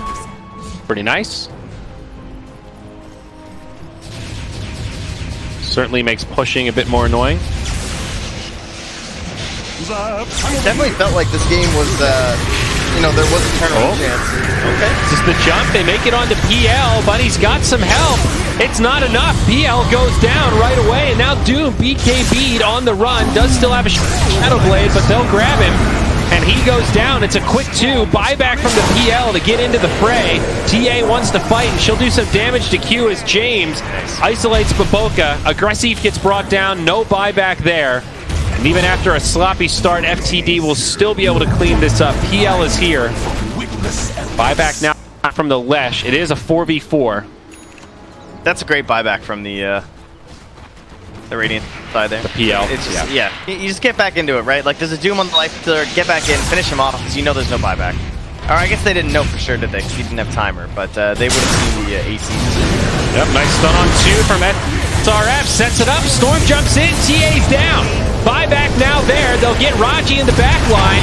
And this PL, not that healthy. He is BKB'd.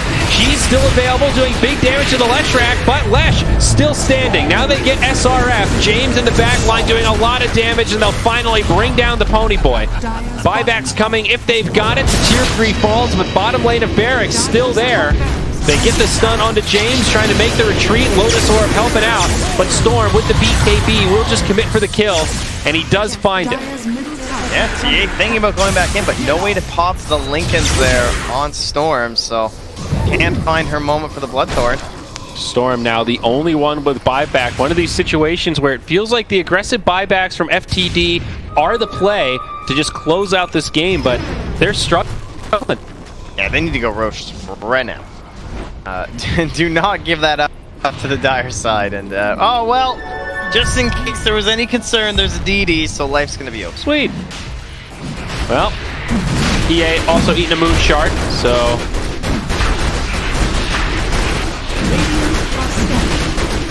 I don't think Dire would have contested this anyway. I think this is gonna be the nail in the coffin here, Trent. I thought the last one was, but they just lost quite a bit of their lead. I think they lost like 6K overall. Yeah. At this point. It hurt, yeah. 17K at 45 minutes certainly doesn't feel nearly as bad. In a one-team fight, that gap's very manageable. I can't believe they were able to burst down the PL so well. That did not seem very likely. But he just got absolutely obliterated the first time. And showing that the TA is also killable. Yeah, she died relatively fast. I was surprised. Quick pause, get right back into it. I have to say that's definitely been one of the better parts about casting the Chinese region. Feels like we've had basically no pauses, and when they do happen, it's like that, just a couple of seconds. They got all their problems out of the way during the opens. You know, disqualifying teams and everything. That's true. We missed that part. We're just here for the good show. So once again, the refresher in the hands of Doom. So double ultis there. So all those used exclusively on the life stealer. Last exchange. If IG somehow managed to hold this one, that's the point where I start to believe that maybe they can turn this game around. Because they've already fought against the odds. We thought this game would have been over maybe even 10 minutes ago. And still finding these picks. As more Lincolns get picked up, it gets maybe a bit more difficult. Hex on the Storm. Yeah, he definitely just wants to buy that. The only reason, like, you're Storm Spear though, so it's like your buyback is so valuable. Yeah. But it feels like they just kind of, if they don't blow TRPL, they just lose the fight, and they need to do it twice. I mean, we've seen even just in this qualifier the power of a Blink Hex-like initiation, whether it's a Lion, a Rasta, just a hero that's picked up a Scythe of Vice. That's such a wild card mechanic. That is what gives you that catch to kill this PL, kill this TA. And PL has cheese. If you kill him full to 0 in lockdowns, it doesn't matter if he's got BKB cheese. Yeah, that's how they got him last time. It was the exact same slots. Except he had this heart. This time he doesn't have buyback. Yeah. You know, that's what's scary. That's why if IG somehow win this next fight, I believe that they could break this game open. But you can see the farm difference. I mean, even just the past, 2 minutes of free farm, FTD has outpaced them by a couple thousand net worth. I think Raji's just going to be thinking about his PL the whole time, too. So he has the Blink Dagger on the Shadow Demon, so if he sees him initiate on, he's just going to Blink Disrupt him. And then that'll give him time for things like his BKB or his cheese to be popped. Stalemate continues. FTD looking for their opportunities here. I like all these Christmas lights that XXS is setting up here. Really decorating the base. Very nice. Quite a festive lad. This is one of the better heroes to have in this kind of a situation where you have lane creeps constantly pushing in. Snore I mean, Willow basically can't do anything. I'm bored. Come fight us. Like, I'd be bored too if I was playing Willow. Chat. It's working though. In comes the TA and she's down. That's the Aegis right there. Now can IG take the rest of the fight? They've killed Raji as well. No buyback as PL goes in deep. Doom's been used on Nakes. Second Doom actually gets reflected by the Lotus. He dooms himself, but Laboka gets brought down. It's still not looking great for IG as now Q has fallen. Focus on the barracks. Storm zips out. He wants to clean these up. PL still has the cheese and the BKB, but Aggressive is back. They've killed the Doom, and it looks like it might be the hold they've needed. There's the cheese. TA's bought back, and now she's in big trouble. No BKB. It's a dieback on the TA. James in too deep. He's in trouble. He goes down. It's a triple for the Storm, and they want PL. He's got no BKB, no TP for 3, and he is on the run. Now the buyback from the Doom. They've got eyes. Can they actually track him down? Does not look like it. Doesn't quite find the low ground there, but they will not get greedy. Look at that net worth nosedive there, Trent. Time to wake up, buddy. It looks like we got ourselves a game. Whew. All right, we're in there. Yeah, put together your little cocktail. Hit up the absolutely zero, because this is absolutely a comeback game here from our boys on IG. Now this is where they lose the next fight, but still, look, they did no damage to the barracks. They did have to use the glyph, so that's going to be 4 minutes. Yeah, but they don't get speed to worry about. Glyph's going to be back. These guys can't come high ground. I'm just saying, like, that's kind of the only window they have. It's not like it was even close to defending or to taking down these barracks. Storm didn't even use his buyback. Lifestealer didn't have to use a buyback. The Doom did mess up, though. The second Doom onto the Lotus Orb, that I think actually that's hurts. fine, honestly. I don't think that's that big of a deal. As long as you get the second Doom off, I'm sure his job is done. It definitely would have been a lot worse if you Lotus Orb the first Doom. I will give you that one. Yeah, that's fine. But I'll give him that one. Wow. An incredible game. And let's just glance at the net worth. Well, I didn't think they could win these fights until Storm had the next item. It felt like he just was, Shiva's, Lincoln's, and then you got this Kaya. Like, he didn't really have, he has no Orchid, so he hasn't been playing that way. He doesn't have the real playmaking stuff. He's just defensive and getting like the stun and some damage, but this is the real turn. 50 minutes, the tier 1 tower finally falls. Knock it down. IG, they have opened this map wide open, Trent. Are they really going to find the 2-0? It would be incredible, not just because they played pretty rocky during the group stage and here in the playoffs when it matters, they're upping their game, but also because this game felt insurmountable. I mean, look at that graph. It was a 24K net worth lead at 40 minutes. That is a lot. Barracks down. They've been holding at a disadvantage for so long, and they've got it where it counts. The Infest Bomb. I mean... And now Lifestealer is going to have a Lincoln. Now, he wants to pool buyback, of course. It's that stage of the game. But 600 gold, and Lincoln's will be his. This is only going to continue to slow down the game of FTD, I'm sure, because they know they're at an economic advantage, right? They've taken down 2 lanes. Right now, they're thinking, guys, 5th Roche. I mean, we can't do this without Cheese, Refresher, and Aegis. So maybe a couple. Maybe 6th, 7th, 8th Roche. I don't know. I'm here all night anyway. That's true. That's true. There is something about being jet lagged on your own time zone. It's an odd feeling, I have to admit. Hey, speak for yourself, dude. I'm 4 hours behind. Yeah. The old Atlantic time zone represent. Maritime, baby. Woo! Party. At least I'm not Newfie. The half-hour time zone. What the hell is that? Get a life. That's like the most Newfie shit I've ever heard. No, we're just half an hour over. Just give us half. We'll take half. Is that a real thing? Yes, they have a 30-minute after time zone. Jesus.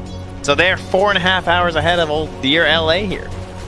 Whereas I'm just 4. Doesn't that just make everything more difficult? No, so like every night they're like, Hockey Night in Canada tonight at 8 o'clock or 8:30 in Newfoundland. That's like every single time. Wow. It's great. I thought there was some just kind of international code of conduct where time zones were rounded to the closest hour. Newfies do not obey conduct. That is for sure. All right, now we're getting savage here. Have some respect for your fellow mainlanders. Well, 12K net worth, 45 to 34. Looks like this one is rolling over the 60th minute coming up soon here. Only 7 minutes away. Even a refresher picked up by TA. She is that slotted. like, guys, what? I'm just gonna refresh my BKB. I think that's it. She's passed the moon shard into the refresher. That is something. That's really. I mean, I guess you get the level 2 BOTs. Yeah. But you don't want to dump any of these items. You look at that Deso and think, man, there's got to be a higher value item you want there, but it increases her damage output so much. And it is nice killing buildings. That they too. have struggled on that one. That is also a fair point. The sieging is an issue. Aghanim's Scepter on the way for Clockwork. Well, not really on the way. I guess think that queued up. But that would be nice. How are we doing on level 25s? About halfway there, so a couple falling short. Any cool ones? What is Shadow Demon? Demonic Purge? Damage or charges? 900 damage Demonic Purge is kind of like, ooh.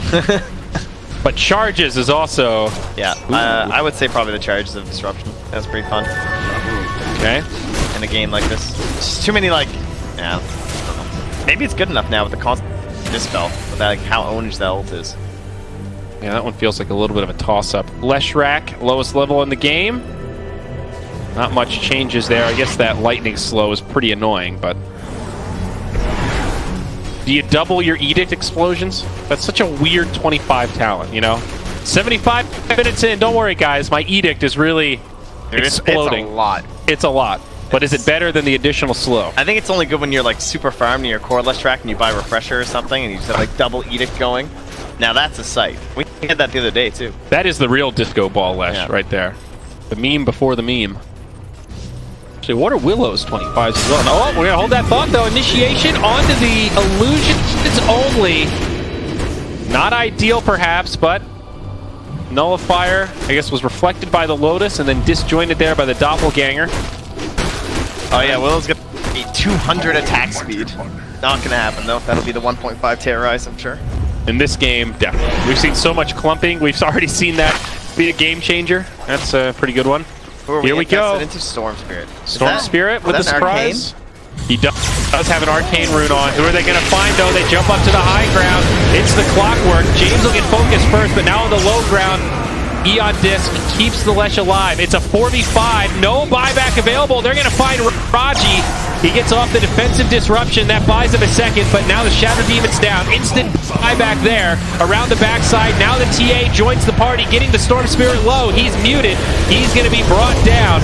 Does have a buyback. Will choose to hold it. Aggressive, still pretty strong, but now Q brought down. Finally, the buyback from the Storm. TA falls. She's got the buyback as well. Seems like IG might be going all in. Big epicenter. It is broken up by Raji. And now the buyback from TA. FTD have the reinforcements and the superior numbers. The Dire team can't get back in the fight. All the buybacks being used now. SRF with the Lincolns. Oh my god, it's Storm from downtown. He hit her. He finishes off the TA. Now the Doom very low again. Raji with the reset, but it's not going to make a difference. 3 down. No buybacks for FTD, and they might have actually tossed this one away. IG come out huge. There's a regen rune bottom. I mean, this can't get much better. My god, that ball lightning. 6,400 damage from the Storm Spirit in that fight. Wow. That's one of the longest Hail Mary balls I've ever seen. Not only that, but it was onto someone with refraction too, and he still manages to connect. Her HP evaporated. Yes. Wow. So now into the Roach Pit we go. This is Roach 5, the first Roshan of the game for Invictus Gaming, and it looks like they're actually going to get it. No way to contest. I thought they were in a little bit of trouble because they didn't have bots, but not having bots ended up getting him 70% of her HP. Wow, it seemed like it. There was a moment there where IG burned those buybacks. It's like, but where are they? There's 3 of them just walking down the mid lane. Was holding. Like, he was doing work in there against like 4 heroes before eventually going down. That's a moment where I am so sad we do not have instant replay because that fight was just absolutely absurd. Go back for it, baby. It's all right. Storm tries to jump in, looking for someone, but not quite going to find it. They've got another 45 seconds on TA. Doom does have a buyback, but his ultimate will refresh just about the same time he respawns. Glyph is available for the Radiant. They'll use it now. Trying to make this hold. Up top, Illusions keeping the lane pushed out. So no rat potential for FTD. How long will IG stick around for, though? Aegis up on the Lifestealer. Sheathed in the hands of the Storm Spirit, who also picked up a Bloodstone. 14 charges. A smart choice from XXS if he does die here. Of course, he will respawn quite quick. Melee barracks will get brought down just as that TA is respawning. IG back up, still with all the Roche spoils in tow. They don't quite level out the game, but 1K net worth. Look at that. Unbelievable. Wow. Yeah, I would need a breather too if I was the Radiant team. Gotta collect my thoughts here. I'm gonna take a moment for myself here, Trent. Yeah, okay, you go ahead there. Oh, look at this. Instant admin pause. Question mark. Excellent choice. Get on him, admin. China runs a tight ship. They really do. Ladies and gentlemen. You know, we were maybe a little cynical thinking about, hey, group stage into playoffs. I mean, that was... This has been incredible. No, this is like... Oh, I thought you meant cynical about this game. No, I just mean in the coming into the playoffs. Oh, I love from the group stage. But this is some top-tier Dota, dude. Good shit. IG Dota, they look great. It's insane. It's like night and day. They looked so rocky. We had the worst Team Serenity game. Because we were like, oh, who are these guys? They won the Open Qualifiers. We cast their game, and it was just like, oh, all right, Open Qualifier team. Only game they lose, or they lose 2, I guess, in the end. Yeah, but the game we saw, they looked real rough. And then apparently they looked like equal but opposite in all of the other games that we didn't cast that were over on the other stream. And then we watch IG have a abysmal game to close out before heading into tiebreakers. And then they squeak through in tiebreakers, and today they are playing to win, baby. 4th seed, looking hot. Beautiful. Man, this game, everything went according to plan. I mean, and what more can you say? They had the massive lead. They had all the space for the Phantom Lancer. Like, were there some item choices maybe that could have gone better? Sure, but I didn't think it mattered because they were so far up. I mean, I don't think TA's game could have been better. No, 14-minute Blink Deso treads. You have to give all credit to TA. I think, like, I'm not sure. The no blade mail for James, I thought was a little questionable at times. Maybe because he was just so poor and everything, but he couldn't find that. I guess it's kind of like blade mail or hood, and you're thinking, well, I'd really like to have a pipe in this game, but yeah, I think a blade mail could have done a lot of work, that's for sure. So yeah, they clawed their way back. What's Dota Plus say right now? Oh! 50-50. This game is now a coin flip. How close was it? Oh my god. It was, I mean, I don't know what number that is. 90-something. 95? Yeah, I mean, it's got to be. That's incredible. We've broken Dota Plus. Congratulations, FTP. You broke Dota Plus. Because I think this is more on them than on IG. IG did make the plays to hang in there. Oh, 100%. They didn't panic under the pressure. They knew exactly what their I was basically calling them out for not GGing, honestly. Like, well, today you learned. Do not underestimate Aggressive and crew. He's got the BKB now on the Life Stealer, so a lot of match community there. And double Eon Disc. Lesh has 1, and Willow just completed their 2nd. You do see, though, that when the fighting stops, it will always start trickling back in FPD's favor. Yes. Again, it's only because of the lanes and the fact that 2 of them are down. At least it's a little bit better now by getting the melee racks mid, but... Yeah, but now that we're at the 60th minute, it kind of feels like diminishing returns. I mean, it's great. CA gets a little more farm. Yeah, that's true. She's got the complete wardrobe. I mean, she's going to go for this butterfly, and sure, I mean... solid. Not much else you can get here. Still hasn't upgraded the BOTs, but pretty marginal gain there. How's PL looking? Pretty close to capped out himself. He's going to go MKB and then pick up his BOTs. I guess you swap out the defusal at this point. A pretty good upgrade for him. Life Stealer, he's going to go into his Moon Shard now. Storm probably getting close to Moon Shard territory also. But the rune control is honestly such a big deal for Storm Spirit. He's got an Arcane Rune again and did have an Invis on. And with that pause and everything, let's get back to in terms of like what's going on with the objectives. We have a minute and a half left on the Aegis. Bring there. Yeah. For Life Stealers. So that kind of gives an idea as to when the rating will actually be looking to engage into the Dire. Not anytime soon, you would think. However, they are maybe thinking they could burn this thing. He is pretty alone, but that would be so dangerous. So scary. Once you notice that BKB is the backpack too. We swap that over after the Aegis goes down, and we've got a Life Stealer right there. They will get that tier 2 tower though, so now that part is leveled out. at that stage of the game where whichever team is able to win this next big cataclysmic team fight with all the buybacks, some serious crippling damage will be done.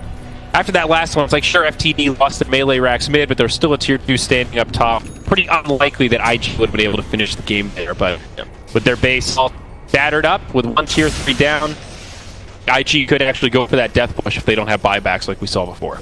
Oh, yes. Good question. What is our buyback situation? Because the Dire burnt a lot of them recently. They're all around on the same timer, though. So 2 minutes, and everybody's going to be coming back up. Yeah, it is very clumped.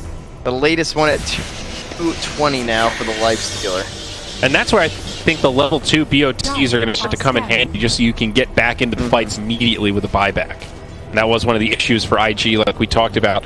Ended up being a benefit for Storm because he got such an awesome long-range zip, but generally speaking, damage down bottom. It's a double damage. In fact, they initiate onto Willow. Does have the Eon Dish. She'll still have a reset, but XXS goes in. They lose Baboka first, trying to finish off the Shadow Demon. It's going to be so close, but he can't quite do it. Now James locks him on the low ground. This Storm is able to zip away, but on the backside, looks like EL is doing a lot of damage. Sand King doomed twice. He will end up falling. Q also going to get brought down. Buyback from the Sand King. Looks like Storm back here are going to be able to TP home. And Storm committed hard for that back line, and it just did not work out for him. Oh, that's sinking it. That is brutal. I don't know if I've ever seen someone get double doomed. That is not a common sight. Like, the first one wasn't even over. It wasn't even close. There was like a third duration. He's like, nah, this guy's dying. I'm just making sure.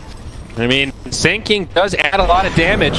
You know, the Crimson Guard, Lotus Orb does mitigate a lot in these fights. The Shadow Demon will have a buyback in about 30 seconds. Dark Willow and Lash in about 50. They will not have buybacks for this fight, and this could be the mega moment. It is starting to look like it's all on SRF here. No, XXF that's trying to clear out the creeps. Backdoor protection does kick in. Did somebody cut that creep wave? Where are the creeps? They got none. Trying to just break through it, but they don't quite have the damage, and Storm's so irritating here. He's got zip top, though. Is going to get close. Yeah, he has to clear these out. These lanes so close to breaking that threshold, and they actually have already. Now the epicenter comes down bottom. Phantom Lancer initiated off this orb, trying to help buy some time, but he falls. Does have a buyback available, but now holding it. We'll go ahead and use it, but IG have made this hold work. They can't get these buildings. They can't do it. This Storm constantly zipping through top, zipping through mid, and Lifestealer's been sending out his Manta illusions as well too. So just finally all in on this Rax once again and get another kill, forcing that buyback from the PL and trying to tilt those timers in their favor. This is such an epic stalemate, but again, it's I think IG that get the advantage of this. Sand King's buyback is a minute and a half ahead of the PL. Oh, we're going in, baby. Woo. I mean, they know if we kill the PL, this game is basically ours. Yeah, SRF actually has the pressure too. He's gonna have double burrow. I like this too. I think he's so important because he just gets these stunts and then he lets them go in, get these kills. Like, it's not about his actual damage at all, right? Yeah.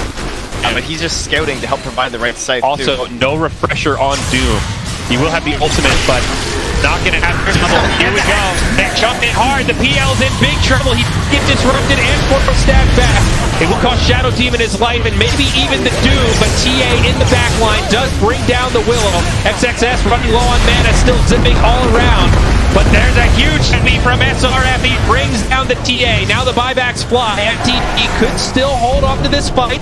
Game's getting very low, but Cogs breaking it up. He's able to get to the side. Illusions bringing him down, perhaps, but no. He does survive. FTD hang on, but more economic damage. IG shift back into the lead, force 2 more buybacks and losing only their Willow. Yeah, the absolutely massive buybacks of the PL and the Templar Assassin have been burned. This is so scary for FTD right now. SRF got the burrow strike off, and then instantly they can come in with that Hex. This Hex has not been answered. They have nothing against it. They have, as you pointed out, was the disruption, and he still goes down. And even with the second disruption, of course, this charge is very handy in this case, but they're just doing a great job of playing into these fights. feels like the side of FTD have just like running into the wall over and over. So we gotta get these racks, we gotta do these racks. They're not even like thinking about the enemy heroes, whereas IG have kind of gotten these answers figured out. Yeah. They know what SRF has to do, they know what the follow-up is, and every fight is just going their way. Relatively late Roche respawns. Another minute and a half till the big boys back. IG definitely want to continue to control the Roche pit. Aggressive. Uses the rage, charges in, needs to be a little careful here. But who would expect this guy to be alone? He does still have the KB, he's also not alone, so it's definitely a fair call. Aggressive, he's living up to his name though, just trying to bait this out. Look at him go! Just breaking this up, setting up the opportunity for XXS to zip in, but they don't take the bait. Very cool plays though.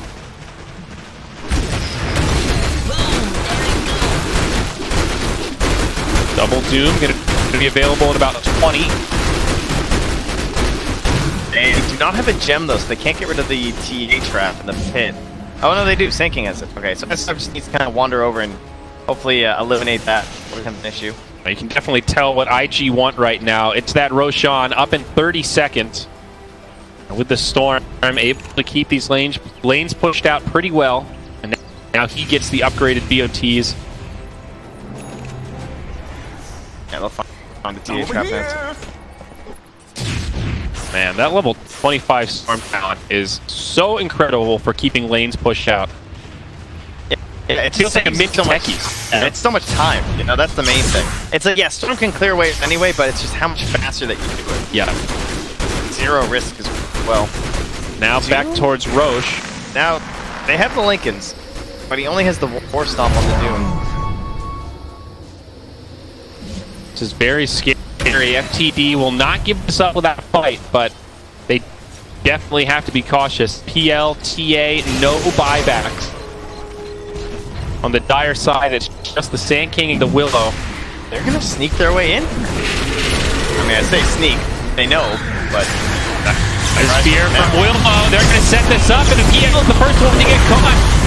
He is gonna get a reset, but so much damage from IG. Raji goes down first. Clockwork falls second. Doom again on the Sand King, but it might not be enough. He gets reflected on himself. He's locked down. Hook shot in after the buyback. IG still with all 5 alive. They need this heart regen. They need to try and find a way back in this fight with the refresher, with the TA. PL lived there. Yeah, big saves coming from the Shadow Demon. Still no buyback on IG for another 4 minutes, so this is a true 4v5. We've seen how important the Shadow Demon is to keeping these cores alive. I'm a little surprised they're even backing with this much. Okay, they're gonna go back in because they need the buyback advantage. They want to go. There's the Infect Bomb. They jump onto the Doom. Follow up stun. It's very nice from the Sand King and the Curse Crown, as well as the Hex. Secure the kill on Doom. Now the buyback from him. Storm getting low. TA trying to man up. Hook shot in from James. Brings down the Storm, but he'll buy back straight away. The BOT is back in the frame as they lose the TA. Looking very grim for FTD. Is now die back for the Doom. On the other side, they're looking for the PL, and they'll find if James trumps the cog, it's not enough. PL makes it back to the pit. They finally got the stuns to lock him down, and that short cooldown doppelganger won't be enough. The Phantom Lancer will fall, and that's going to be a dieback on him. All 5 down for FTD, and IG might just have finally done it. 2 minutes, no PL, a minute and a half, no Templar Assassin, and they're fully aware here from the side of Invictus Gaming. They're going to march on down. What a showing. The way they just broke down what FTD were trying to do and how they could infiltrate into that line and just win all these engagements is absolutely unbelievable. Yeah, there it is. The official GG is called from FTD. No buybacks to defend this death march, and they'll go straight tier 4s into Throne, and they are now 1 for the international as they move on to the upper bracket finals, sending their opponents FTD down to the lower bracket. That is a hell of a